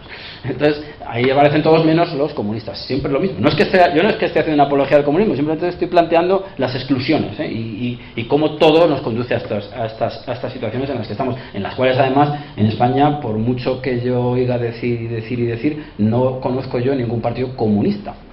Es decir, el partido este de los círculos no es comunista. Aunque a mucha gente le gusta decir que es comunista porque así ya asunto concluido, ¿verdad? Pero no es comunista en absoluto. Es más bien esto. Es más bien el producto de estas maniobras clericales, en fin, jesuíticas sobre todo. Bien, ¿quién aparece al final de las listas que se van confeccionando, de las cuales algunos se van bajando, porque tampoco era cuestión de jugárselo todo? En la Mella aparecen los dos bloques. Por el bloque catalán aparece Antonio Badia Margarit, famoso, Lluc Beltrán, Josep Benet, un nombre muy beligerante, Castellet, pues quizá el pope de la cultura catalana, de la editorial al menos, Cuito, Gomís, estos son católicos de la revista El Ciervo, también una revista muy interesante, Hurtado, María Manent, luego seguido de su hijo, Millet, Raventós, ya estamos ahí, ya estamos metiéndonos en ese socialismo tocomocho que ha hecho engañar a los charnegos durante tantas décadas, que les ponían a los chichos y pensaban que estaban votando al PSOE y no se enteraban, ¿no? Rubió, Tasis y Valverde. Bueno, frente a ellos están los castellanos, los de castellanos, pues entiéndase como se quiera: Aranguren, Caro Baroja, Maraval, Martí Zaro y Ridruejo. De ahí se cayeron unos cuantos. Se cayeron, por ejemplo, vamos a decirlos, pues Laín, Marías, Chueca Goitia, Ruiz Jiménez, Artola y etcétera. Nombres que también se barajaron para que veamos quién estaba en la órbita, ¿no? Y quién no estaba. Gil Robles, Saín de Bujanda, Valdeavellano, Paulino Garagorri y Vivanco. Estos posteriormente sí que entraron en este círculo. Bien, vamos muy deprisa, todo lo posible. En el coloquio arranca Antonio Badia Margarit. Es más moderado que los más jóvenes, que los jóvenes exaltados, que son Benet, Carbonell y Castellet. Pero Badia lo que hace precisamente es hilar su intervención, precisamente por esa vía filológica tan potente, con los Juegos Florales, con el primer Congreso Internacional de la Lengua Catalana de 1906, en el cual participó Menéndez Pidal. Y hay que decir que aquí hay una reivindicación muy interesada de estos grupos de Menéndez Pidal, precisamente porque se podían agarrar a él. Nada es gratuito, ¿verdad? Y también, por supuesto, pues hace alusión a las instituciones impulsadas por Prat de la Riba, por motivos también absolutamente obvios. Bien, en sus declaraciones a mí me llamó la atención, con esta obsesión casi que tenemos con los rótulos en nuestra escuela de Oviedo, pues el uso que hace de espíritu catalán, que hila de nuevo precisamente con esto que decimos, que hasta las piedras pues tienen una especie de hálito o de, yo qué sé, de bruma o lo que sea, pues que ahí está todo, claro, ahí está todo. Y además es muy curioso, también esto les sonará a todos, porque este señor está pues muy preocupado con la enseñanza del catalán, y por supuesto él ve en el bilingüismo la solución. Esto para que tomemos nota, en el bilingüismo, porque solo el bilingüismo dará, cito textualmente, hombres psicológicamente normales. Porque si la escuela se desarrolla solo en lengua oficial, es decir, en español, lo que se producirá es la perturbación normal del desarrollo psicológico del niño, ¿no? Habría que preguntarles ahora a los que impiden que un fontanero de Teruel se desplace a Tarrasa, ¿qué le pasa al niño si no estudia en español? Pues me imagino que tendrá una perturbación de su desarrollo psicológico, ¿no? Pero en fin, ya sabemos cómo funciona esto. Bien, junto a él pues tenemos también, pues como he dicho, la presencia constante de Millet, que no solamente fue un anfitrión, fue un participante. Hay que decir también que este grupo encontró, precisamente por su catolicismo ambiental, y tengo que decir que a José Jiménez Lozano le entrevisté hace un par de años y me sorprendió la ingenuidad. Quiero decir que yo creo que, lo siento, ¿no?, pero me da la sensación de como iban todos juntos a misa, pues se pensaban que todo el monte era orégano, ¿no? Y a mí me parece que algo que le fue muy útil a estos grupos, a estos ambientes, es la encíclica Pacem in Terris. A mí me parece que es fundamental, porque aunque hoy nadie, o bueno, muy poca gente, ¿no?, se lee las cartas que se emiten desde el Vaticano, claro, en aquel momento tenía una importancia mayor. Y no olvidemos además que todo esto se está produciendo en el contexto del Concilio Vaticano II, que además dio un giro radical a la liturgia, pero también en España sirvió para que cristalizara la conferencia episcopal, que como todos sabemos ya reproduce o ya se ordena del mismo modo más o menos que está ordenada la España autonómica, con los cuatro idiomas oficiales, etcétera, etcétera. Y bueno, creo que no hace falta aportar ninguna prueba para demostrar que, bueno, lo hemos visto en Cataluña, están todas las iglesias llenas de esteladas, que el componente está ahí, y la idea de pueblo, esa idea metafísica también que ha salido hace un rato, está completamente imbricado todo ello, me parece a mí. Bien, pues ya digo, la Pacem in Terris es un texto muy útil, sobre todo si tenemos en cuenta pues que Millet había presidido la organización Jóvenes Cristianos de Cataluña, es decir, que gran parte del asunto surge de ahí. Bueno, vamos a decir un poco más lo que dicen los catalanes. En cuanto a Josep Benet, pues ya digo, es el más vehemente y más radical. Benet dice, no olvidemos que Benet también está criado en un ambiente jesuítico. Martí Zaro también estaba metido en los Luises, una parroquia de aquí que algunos conocerán, ¿no? Pues Josep Benet, un hombre un poco irritable y agrio quizá, pues habla constantemente del Estado plurinacional, de la posibilidad, o del anhelo, yo diría, de separar Cataluña de España, del resto de España, perdón, hay que tener cuidado con lo que se dice, porque Cataluña a su juicio ha estado ocupada, lo dice textualmente. Claro, ¿y qué es lo que dicen los castellanos? Pues es curioso, porque los castellanos o no se enteraban o no se querían enterar, o intentando atacar a Franco por lo que fuera, le hicieron el caldo gordo a los otros. A mí me contó Juan Velarde en su despacho de la Real Academia de Ciencias Morales y Políticas, en una entrevista que le hicimos para Denaes hace unos años, que en esta investigación, pues que un día, esto es una anécdota, como está grabada creo que se puede decir, que un día se presentó Ridruejo al despacho de Franco. Ridruejo había estado en la redacción del Cara al Sol, se le había encargado la zona de Cataluña, la Visión Azul, efectivamente, sí, pues precisamente por ahí vienen las fricciones, porque unos eran más azules que otros también, ¿no? Y entonces parece ser que Ridruejo en un momento dado sacó una pistola y dijo: ¿usted es consciente de que yo ahora mismo le podría matar, su excelencia? Y entonces Franco le dijo: Dionisio, ya sabe usted que con la violencia no se va a ninguna parte. Para aderezar un poco la cosa. Bueno, pero vamos a ver, ¿qué dijeron los castellanos frente a aquella catarata de tentativas a ver hasta dónde se podía llegar? Bueno, Aranguren fue fiel, me parece que a sí mismo absolutamente escurridizo, reconocía el hecho diferencial, pero yo no he encontrado, tampoco tenía un acceso a la literalidad pero vamos, los apuntes que he visto yo más o menos, pues bueno, potenciar las diferencias le parecía bien. Pero lo sorprendente es Ridruejo, porque claro, ese Ridruejo que está con los correajes en esas fotos, ese Ridruejo que está tras el aparato propagandístico del primer franquismo, pues había mutado claramente. Se había hecho casi una especie de socialdemócrata, federalista, en fin, todo lo que estamos viendo en este contexto. Bueno, pues Ridruejo dice lo siguiente, leo: ninguno de los que estamos aquí tenemos derecho a ignorar que el problema concreto de la pluralidad nacional del Estado español, pluralidad nacional del Estado español. Pero si es que parece que está hablando aquí, pues no sé quién, de aquí del Congreso, pues yo qué sé, de Pedro Sánchez, bueno, Pedro Sánchez yo qué sé, pero bueno, sí, lo que haya oído, sí, pues Pedro Sánchez, por ejemplo, ¿no? Es un problema de enorme gravedad, es decir, que es un problema porque ve que existe esa plurinacionalidad.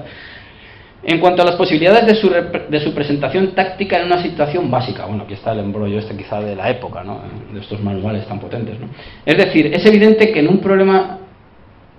un problema de fuerza reactiva tremenda. Por ejemplo, y para hablar claro, nos decía Millet antes lo que dos generales del ejército, uno de ellos Muñoz Grandes, de la División Azul, piensan sobre el asunto. Bueno, estamos en una situación de hecho, y es que este país está ocupado por el ejército español. Esto lo está diciendo en el Vallés. ¿Lo dice así? Sí, Ridruejo, Dionisio Ridruejo. No Cataluña. Cataluña está ocupada como territorio enemigo, pero como territorio propio está ocupada la totalidad del país. Claro, esto es una crítica totalmente al franquismo de ámbito de escala general, pero claro, particularmente en Cataluña, pues va mucho más allá. Esto es ridículo, insisto. Seguimos. ¿Y qué soluciones da? Pues hombre, él lo que pretende, precisamente por pertenecer al mundo al que pertenece, es que sea el grupo intelectual, cito también textualmente, el que tiene que preparar el terreno para que los políticos negocien. Es decir, estamos otra vez en cuestiones que parecen de hoy.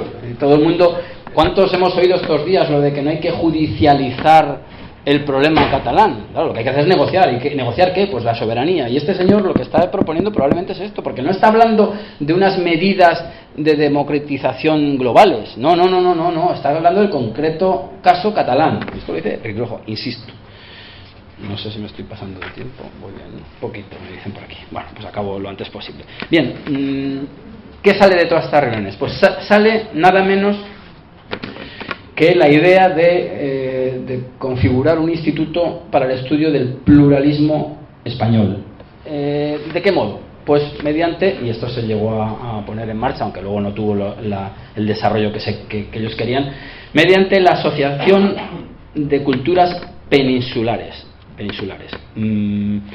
Luego estas culturas, claro, peninsulares, es para no decir España, es evidentísimo, y hacer un guiño a Portugal, que luego en realidad se hizo en el famoso iberismo, que además es el iberismo a mí siempre, quiero decir, el iberismo puede ser una idea sugerente, pero siempre está el caballo de Troya del catalanismo debajo. Esto hay que tenerlo muy en cuenta, ¿no?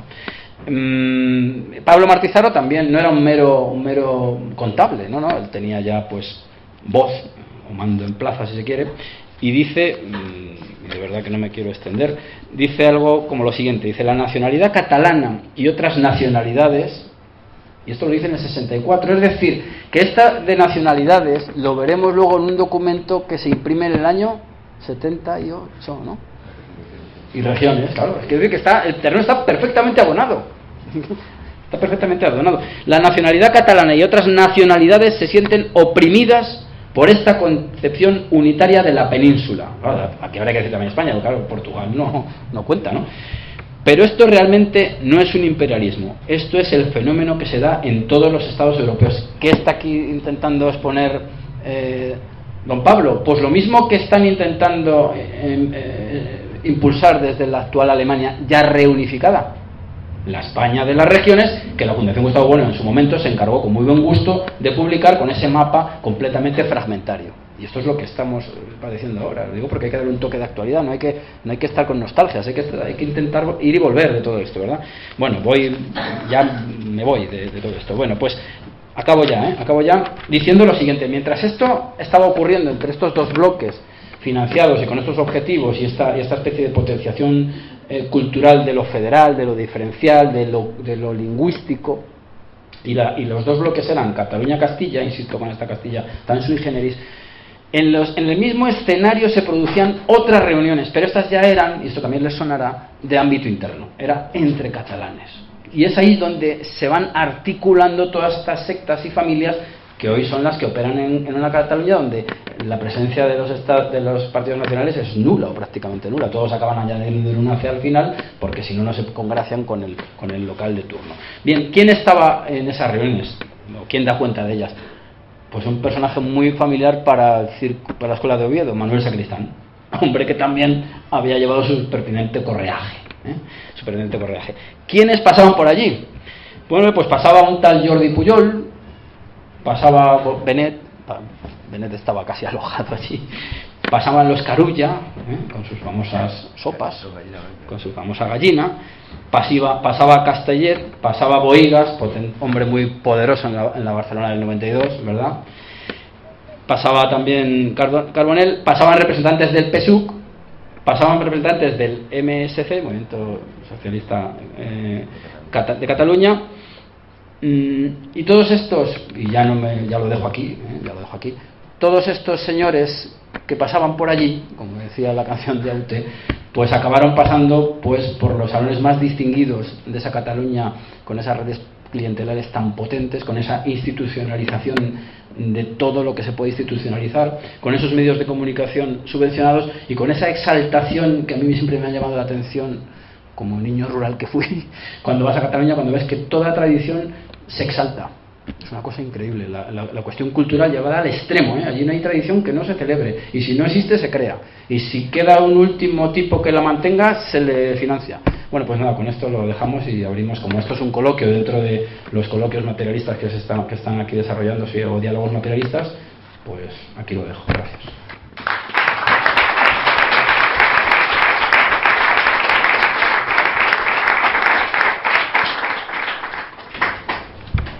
Pues muchas gracias, Iván, y ahora alteramos el orden. Yo pediría si hay alguien que tenga alguna pregunta, también alguna observación o alguna reflexión que trasladarnos con el juego de la concisión y la brevedad, es el momento. ¿Hay alguien que quiera hablar?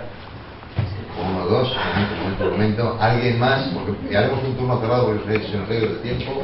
3, vale. ¿Alguien más? 4, 5, vale. Pues empezamos. ¿Habías pedido, no? Sí. Hola, que buenas tardes. Yo solamente quería decir que en todo este debate, en todo este proceso histórico, que como muy bien has dicho, de nuevo no tiene nada y que llevamos arrastrando ya siglo tras siglo, yo creo que hay un factor muy nuevo, último, que es la propia evolución de la propia llamada izquierda.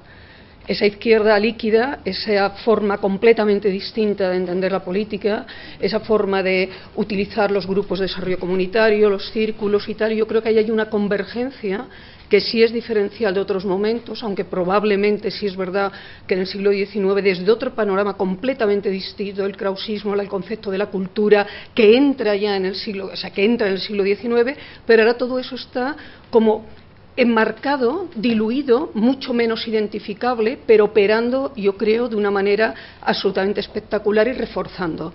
Y yo creo que esto sí es un factor diferencial, como no podía ser de otra manera, estamos en el siglo XXI, que está añadiendo todavía más complejidad al análisis. Que no sé qué pensáis al respecto. Yo, por seguir el plan anunciado, sí, continúen las intervenciones y hacemos la respuesta global al final. Lino había pedido la palabra también, me parece. Adelante, por favor. Sí, pues mi pregunta es un poco más a Pedro, pero en realidad a los dos, y es que aunque habéis anunciado la mesa como política, habéis estado hablando sobre todo de historia, y por muy buenas razones, ¿no? Sobre todo Pedro pues ha explicado que aunque has dicho que lo que es discutido y discutible es la nación política, sin embargo has puesto el peso en las discusiones sobre la nación histórica, y aquí es donde yo quiero ir, porque hay dos tipos de separatismo ahora. Uno muy ingenuo que dice que da igual la historia, que lo que importa es el sentimiento, pero claro, ¿cómo se crea ese sentimiento? Y otro que sin embargo pretende ser histórico y que, como tú muy bien has dicho, pues se basa en la idea de que las naciones existentes son las periféricas y lo otro, España, es una suerte de superestructura política. Entonces, la pregunta tiene un poco que ver con el estatuto de la historia como ciencia, que sé que además has debatido hace poco en una conferencia sobre ello, y entonces, ¿qué tipo de argumento histórico se puede ofrecer que sea más potente que el de esa idea de que las naciones reales son las periféricas y lo otro es una superestructura. ¿Qué tipo de ciencia es la historia al final? ¿Cómo se puede hacer una argumentación histórica verdadera, o sea, que se base en el relato, en el relato en el sentido de relación entre hechos históricos, que los hechos históricos no existen como tales, sino que son reliquias que perviven en nuestro presente? Entonces el historiador tiene que relatarlas, pero claro, hoy en día relato, discurso, hay una especie de relativismo posmodernismo, que entiende que el relato histórico pues siempre hay uno alternativo, ¿no? Entonces, ¿qué puede la historia, puede haber un relato histórico más científico que el otro, o dicho de otro modo, más verdadero que otro, y cómo se construye eso? Esa es la pregunta. Gracias, Lino. ¿Había alguien que había pedido por ahí, me parece? Pues sí, ahí. Bueno, yo quería preguntarles a todos ustedes que, llegados a este punto de fanatismo y de cerrazón, ¿en qué creen ustedes qué solución puede haber y cómo creen ustedes que va a acabar todo esto? Es una pregunta un tanto, pero bueno, en su opinión, quería a ver qué piensan ustedes al respecto. Gracias. Había pedido esa. Sí. Bueno, yo era una pregunta en forma así de comentario respecto, que se me ha ido ocurriendo con lo que habéis ido diciendo, respecto al problema de los nacionalismos, cómo a veces se encuentran, actualmente especialmente, compañerismo o simbiosis con otros problemas que podría ser el de Europa, ¿no? España frente a Europa, y ahora España frente a Europa con Cataluña, ¿no? O el de la izquierda, esa izquierda que no es izquierda, que son izquierdas. Entonces, como alguna izquierda sí que se alía con los nacionalismos, con los separatismos en Cataluña. Bueno, pues como todos estos problemas parece que ahora encuentran puntos en común y eso, luchas en común y ese tipo de cosas, que si son problemas por separado, son problemas quizá no con raíces comunes, pero sí con fines comunes, lo que sea. Bueno, ese es más o menos mi comentario. Gracias. ¿Quedaba alguien más atrás? Me parece también que había pedido la palabra. Yo he visto 5 palabras. ¿Habrá alguno que no haya hablado? Allí, perdón. Pues nada, quería preguntar si tenéis estudiado, porque claro, todos estos chiflaos que hablan de, siempre han sido unos intelectuales, gente muy en círculos como muy elitistas. No sé si tenéis estudiado el apoyo popular que esto ha tenido, porque claro, ahora mi abuelo me cuenta que en los 70 eran 4 gatos los nacionalistas y tal, y ahora es que vamos, yo tengo vínculos en Cataluña también y es que es la mitad. Entonces no sé si eso lo tenéis así, es cíclico o ¿no? Un poco esa es la pregunta. Pues adelante. Vamos a ver, sí, Maragall, el abuelo, o sea, Joan Maragall, el abuelo de los actuales Maragall, pues tiene un artículo, muy bueno, un artículo que se llama La nacionalidad catalana o el sentimiento, que diluye absolutamente cualquier tipo de componente sociológico, lingüístico, histórico. Todo eso queda completamente ajeno a la reivindicación catalanista. Lo dice a favor de la reivindicación catalanista. Que lo que se impone es el sentimiento y se acabó, y no hay discusión posible, ¿no? Esto está escribiendo en el año 1909 por ahí, que después Unamuno le da pal pelo a Maragall, ¿no? Y Maragall empieza a rectificar y va por la vía del liberismo y tal. Incluso tienen los dos la idea de montar Unamuno, dada la fuerte presión que mete Unamuno sobre Maragall. Unamuno en 1909 fue cuando visita Barcelona y dice Barcelona ha contribuido a deseuropeizar. ¿Y el caso Ferrer? Por el caso Ferrer, todo viene del caso Ferrer, que es donde surge la expresión, donde que se consagra, mejor dicho, bibliográficamente la expresión de leyenda negra, que ha estudiado Iván, como no surge ahí, surge antes, y Iván lo tiene muy bien estudiado eso, pero ahí se consagra con la judería. Con la judería es el libro de la leyenda negra, o sea que ahí está el debate, está ahí igualmente, ¿no? Entonces, claro, frente al catalanismo, digamos, al galleguismo, al nacionalismo vasco, y a cualquier otro tipo de nacionalismo de este estilo. Yo creo que uno de los componentes fundamentales es el subjetivismo, sobre todo hoy en día, es decir, el subjetivismo como alimento doctrinal. Subjetivismo, es decir, claro, siempre bajo la petición de principio, es decir, el argumento la falacia casi siempre a la que tienes que enfrentar es con la siguiente: hay un sentimiento nacional y ese sentimiento nacional tiene que ser articulado políticamente. Entonces, y eso es un problema que hay que resolver. Entonces, esto, la izquierda actual, llamada así, la izquierda líquida, efectivamente, o gaseosa, porque ni siquiera creo que tenga peso para sentarse gravitacionalmente, ¿no? Gaseosa.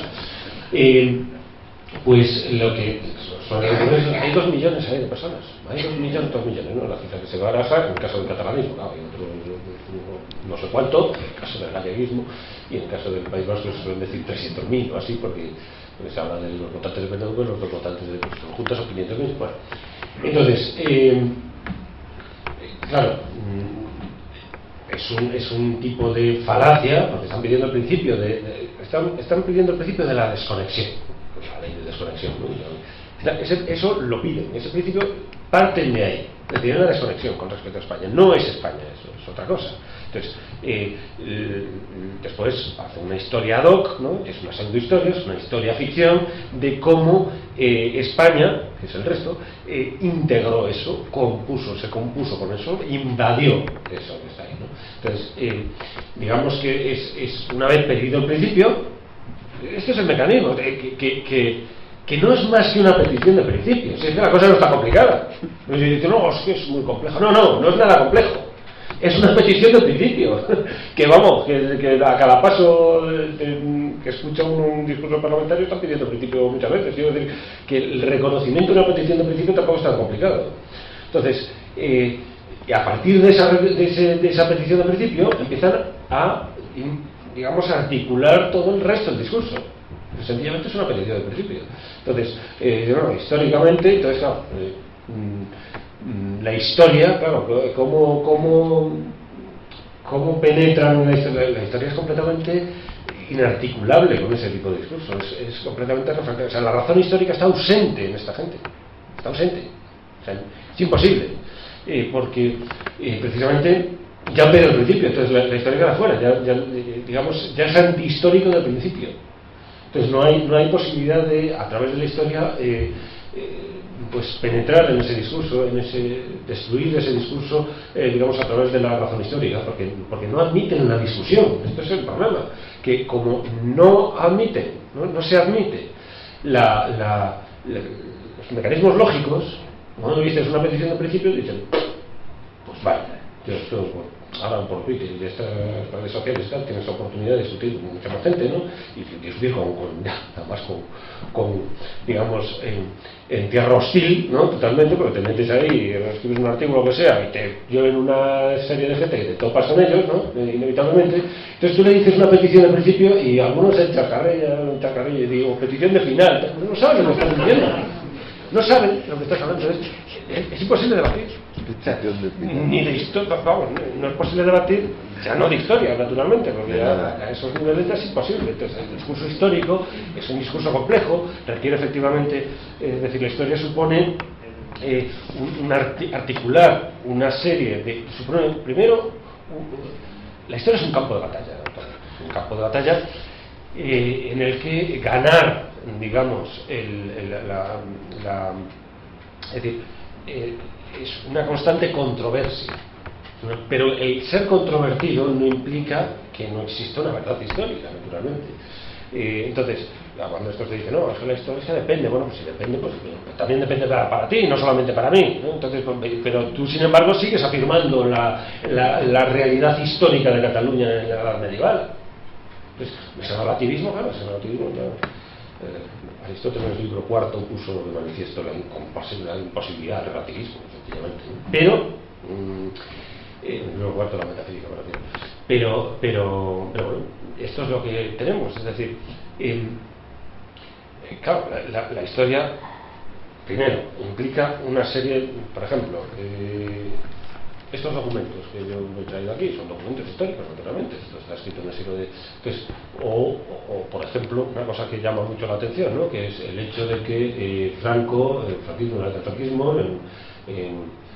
en mayo del año 1975, en septiembre mandó a fusilar 5 personas, ¿no? Es decir, que el franquismo, sí, dicta blanda ya, pero fusiló 5 personas, que se suele decir, no, era muy blando ya, sí, pero fusiló 5 personas, ¿no?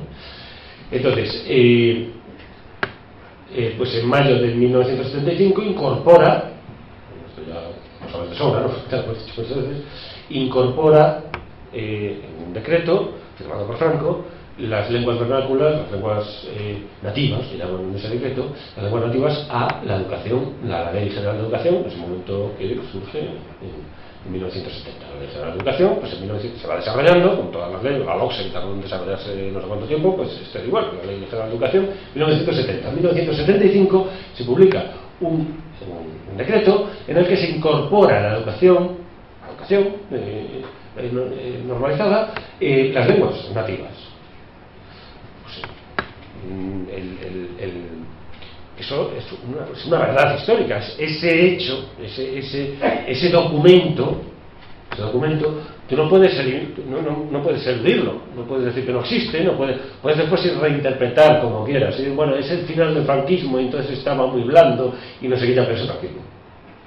Entonces, ahí tienes que ajustar, pero la interpretación no puede dar tanto de sí, esto es lo que quiero decir, como para eliminar los documentos y las reliquias, sean monumentos o documentos. Entonces no puede dar tanto de sí una interpretación histórica, no hay tanto margen como para que evacúes los propios bases de la historia, que son los documentos y los monumentos, las reliquias y los relatos. Entonces no puede dar tanto de sí. No puede ser tanto así. Es decir, otra cosa es que si eres capaz históricamente de probar que ese documento es falso. Ha sido capaz de nuevo por los mismos procedimientos, es decir, por el mismo método histórico de barajar con documentos. Entonces, claro, a mí que me digan los catalanistas qué rey hubo de Cataluña. Sí. Yo te lo digo, de solo Cataluña. No, quiero decir, acabo de leerlo en un castillo de Tortosa, en donde pasamos la noche, un castillo medieval que cuenta allí para entrar, te dice, es una antigua alcazaba musulmana, tiene ahí 4 piedrolas recluidas para ver tal, y luego fue residencia real. 2 puntos. Ramón de Claro, también luego Pedro IV ceremonioso, pero claro, Ramón de IV fue casado con Petronila y por ahí le vino consorte de Aragón. Esto lo trata muy bien Sánchez Model aquí, tanto el compromiso de Caspe como ese tipo de... como está tergiversado absolutamente por parte de Tartu, claro, lógicamente, porque ahí hay unos mecanismos que eluden, que no cuentan. Sí, pero quiero decir... Sí, se inventa. Desde hace 8 días, 10 días que hemos estado por allí, llegas a también... bajas del Castillito y es una ciudad en ruinas la mayoría de las casas, que algunas de ellas son del 19 y tal, y están habitadas absolutamente todas por moros, lo digo alto. Muy medieval, sí. Que llegan hasta el río, y allí están el departamento de los mozos de escuadra, que a la par están vigilando los parques con los niños, etcétera. Punto. Eso es Tortosa. Continúa y acaba. Sí, no. Quiero decir a Lino, que era la pregunta directa que me hacía, ¿no? Es que, digamos, no ya es la razón histórica lo que no contempla, es la razón en general. Entonces, la estructura argumental no hay posibilidad de debate, es imposible. Es imposible porque no atienden a la razón, quiero decir, al reconocimiento de una contradicción, es decir, la razón tiene pasos que son la estructura argumentativa que implica, por ejemplo, pues eso, una reducción al absurdo, tienes que volver a una estructura lógica que no contemplan, que no, porque por otra serie de mecanismos, que yo creo que es el subjetivismo, aquello que inunda absolutamente este tipo de discursos, pues hace que quede neutralizada la argumentación. O sea, que quede encapsulada, digamos, como decía, bueno, no, sí, con la psicología, pues quede encapsulada, y entonces dice, bueno, al final queda encapsulada en tu opinión, y entonces ya está, entonces no tiene más valor que eso. Entonces, ¿cuál es la solución? Me preguntaba otra de las cuestiones, pues decirle al catalanismo y a los catalanes en general, pero sobre todo a los catalanes catalanistas, que no son los más guapos, que no son los más guapos, que no lo son, que no hay ningún elemento diferenciador superior, que es lo que sale, lógicamente. Y entonces decírselo allí donde podamos, sencillamente. Y entonces, y trabajar en este sentido, no hay el alcance que podamos tener en este sentido, pero por la falsedad en la que se mueve, ¿no? Entonces, cualquier otra, claro, ¿qué solución? Pues esta, es que no hay otra, resistir a semejante engaño, semejante impostura generalizada, y no ceder ni un poquito. Yo, es que Cataluña no tiene absolutamente. Cataluña es tan diferente con respecto al resto de España como Murcia, exactamente igual. Cuando se planteó el anteproyecto de Extremadura, el anteproyecto del Estatuto de Extremadura, se planteó un discurso completamente ridículo, ¿no? Que ha conquistado la identidad, todo miméticamente con el catalanismo, pues pero tiene el mismo fundamento el hecho diferencial extremeño, que es del que todo el mundo se reía, como el de catalán, exactamente el mismo con respecto al resto de España.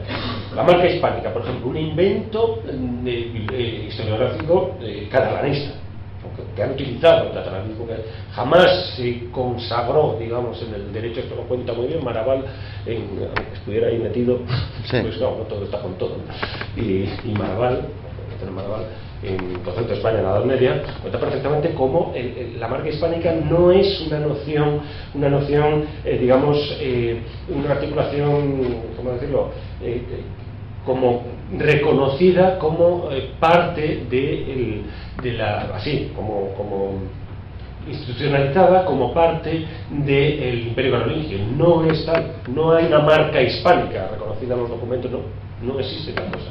Eso es un apoyo, como tantas otras cosas que la historiografía se ha comido. En este sentido, sí, la historiografía se ha embarazado de una serie de conceptos que no tienen ni media hostia desde el punto de vista histórico después, perdón de las cosas, que no tienen, por ejemplo, marca hispánica, o por ejemplo, la conquista mismo, o antiguo régimen, son nociones que son proyectadas desde determinada ideología y que la historiografía ha recogido perfectamente tal cual, sin ningún tipo de crítica, ni siquiera hombre, después el historiador a lo mejor hace ya cautelas, toma distancias con respecto a eso y tal, ¿no?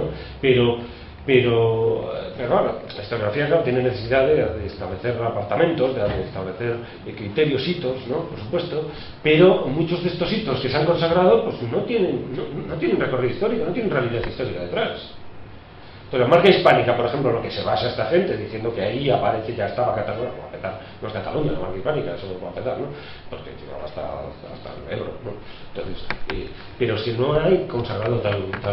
Entonces, la batalla histórica, digámoslo así, hay que darla, por supuesto, ¿no? Porque además, claro, está en la parte de España, ¿no? Así decir, tienes el aliado histórico de la historia, pero claro, tienes el tremendo enemigo, digamos, y aliado del subjetivismo, que todo lo destroza, que abona absolutamente todo. Y en ese subjetivismo es donde está la izquierda. Es que la verdad histórica hay que imponerla.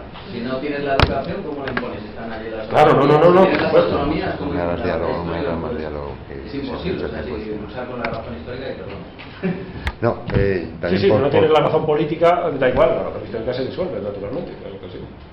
Yo les rogaría que no hiciéramos más debates internos, porque también el tiempo se nos echa encima y todavía tiene que intervenir Iván Vélez. Adelante, por favor, pido también en este caso, perdona que le toque a ti, brevedad. Bien, gracias. Izquierda líquida, pues sí, yo vamos,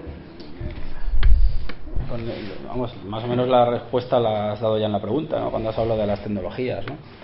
Fíjate que bueno hablaba muchas veces de la composición entre tecnología o las relaciones entre tecnología y nematología, es decir, entre ideología y tecnología. Esto cuenta, por ejemplo, históricamente de la imprenta. Por ejemplo, en la expansión de la imagen negrolegendaria de España, pues claro que había relatos y una ideología que impregnaba los relatos, pero claro, gracias a la imprenta pues se podía extender enormemente esa imagen negativa de España.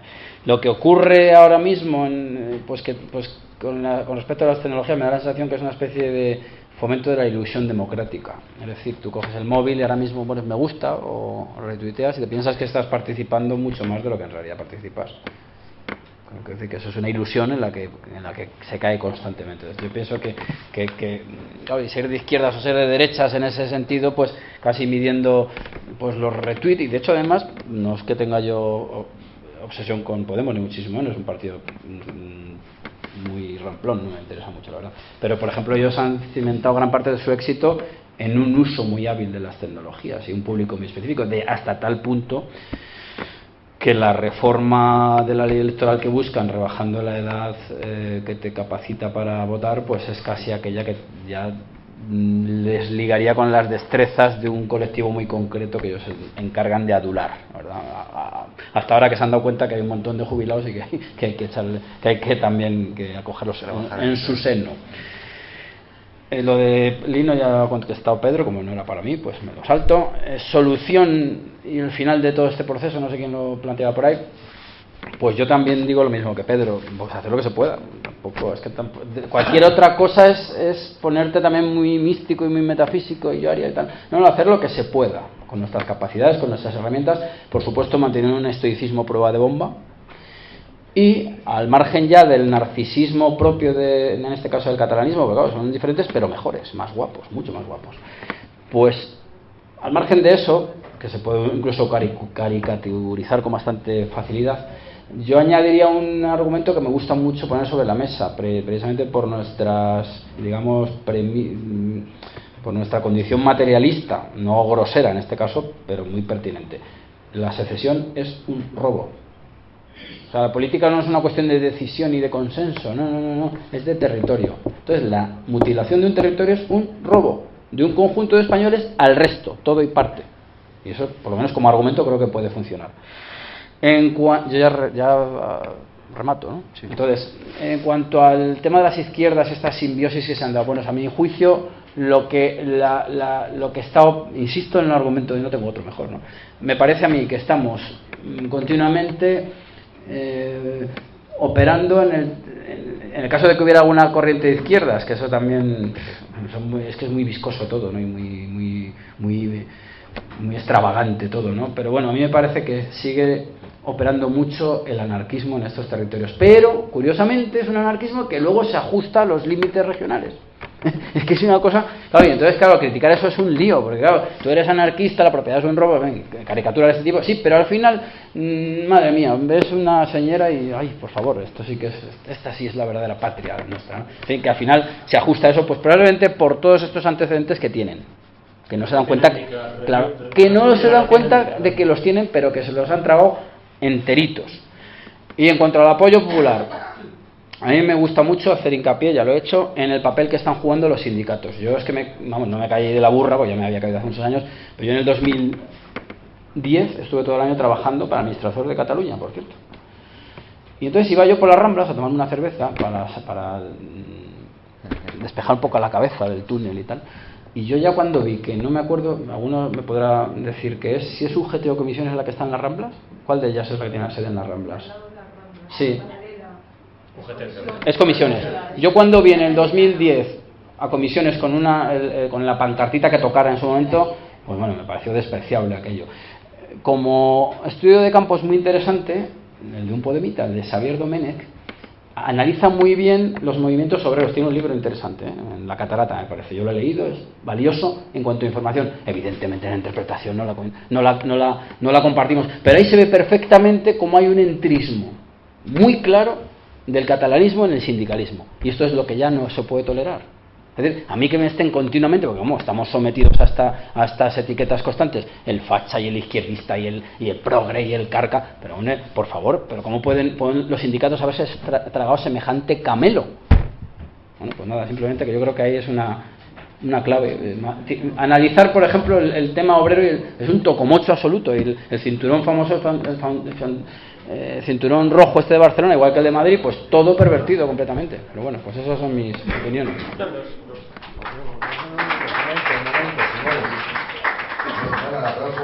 Bueno, tampoco. Yo, para concluir, sí creo que hay que decir dos cosas. Uno, efectivamente hay que hacer lo que se puede. Nosotros hemos hecho eso. Y sería bueno que otros hicieran otras cosas. Hemos rescatado textos antiguos, no porque fueran antiguos, sino porque eran buenos. Y también hay que recordar que la secuencia de manipulación viene de muy antiguo. Como lo cuentan ustedes en internet. Un tal don Próspero de Bofarull y Mascaró, el archivero mayor de la Corona de Aragón, en el siglo XIX, primera mitad, se dedicó sistemáticamente a falsificar documentos para acreditar toda una serie de mitologías que hacían, ¿no? Y que eran perfectamente luego utilizables por el nacionalismo cuando emerge, ¿no? Insisto de nuevo en que una de las conclusiones de ayer, y me ha gustado que hoy ese tema no es que se haya hablado de él, pero que sí se ha ratificado por el tono de la intervención, sobre todo inicial, que es la que enlazaba con el siglo XIX, que quizás los españoles deberíamos hacer una revisión importante de lo que es el sexenio revolucionario de 1868 a 1874, porque justamente todos estos problemas emergieron allí con una violencia inusitada. La revuelta cantonal se ridiculiza, viva Cartagena, cosas así, y en fin, no les voy a contar, pero por ejemplo, el cantón de Sevilla atacó al cantón de Utrera, con tan mala fortuna que los de Utrera les murieron a palos, a los de Sevilla. Pero el cantón de Jumilla atacó al cantón de Yecla. Es que aquí el cantonalismo es Cartagena. No, señores, fue mucho más. Y el destrozo que se hizo, incluso mental, ese anarquismo al que se refería Iván en estos minutos finales, me parece muy oportuno, porque aquí muchas veces se ha querido ver el comunismo única y exclusivamente en el Partido Comunista, Moscú y cosas así. Y el comunismo es algo un poco más amplio. El anarquismo entero es comunista. No hay que hacerse de cuide. Otro comunismo, sin duda. Tan otro que se matan entre ellos y con fricción. Pero no deja de ser un comunismo. Ahí hay toda una serie de elementos que eclosionaron, estallaron en 1868 y que no han terminado todavía. El tema de nuestro presente es salvarnos, y el de nuestro futuro asegurar que no se vuelvan a desmadrar. Nosotros siempre en esta casa tenemos una tercera parte en los actos que anuncio ahora y que se celebra en el bar de la casa. Te dejo un inciso. Leer un trocito Venga, de Pedreira Taibo para recordar a este hombre olvidado completamente, que en la confesión al principio del prólogo le estaba con un cura allí como pidiéndole confesión y tal, y entonces el cura dice: anda, ¿por qué has escrito este libro tal contra el regionalismo? Entonces dice: está bien, hermano, mas viniendo a vuestro libro, decid, ¿qué inspiró la idea de escribirlo? Y dice Pedreira Taibo: el sano deseo de acabar con las caballerías regionalistas que traen trastornados muchos cerebros.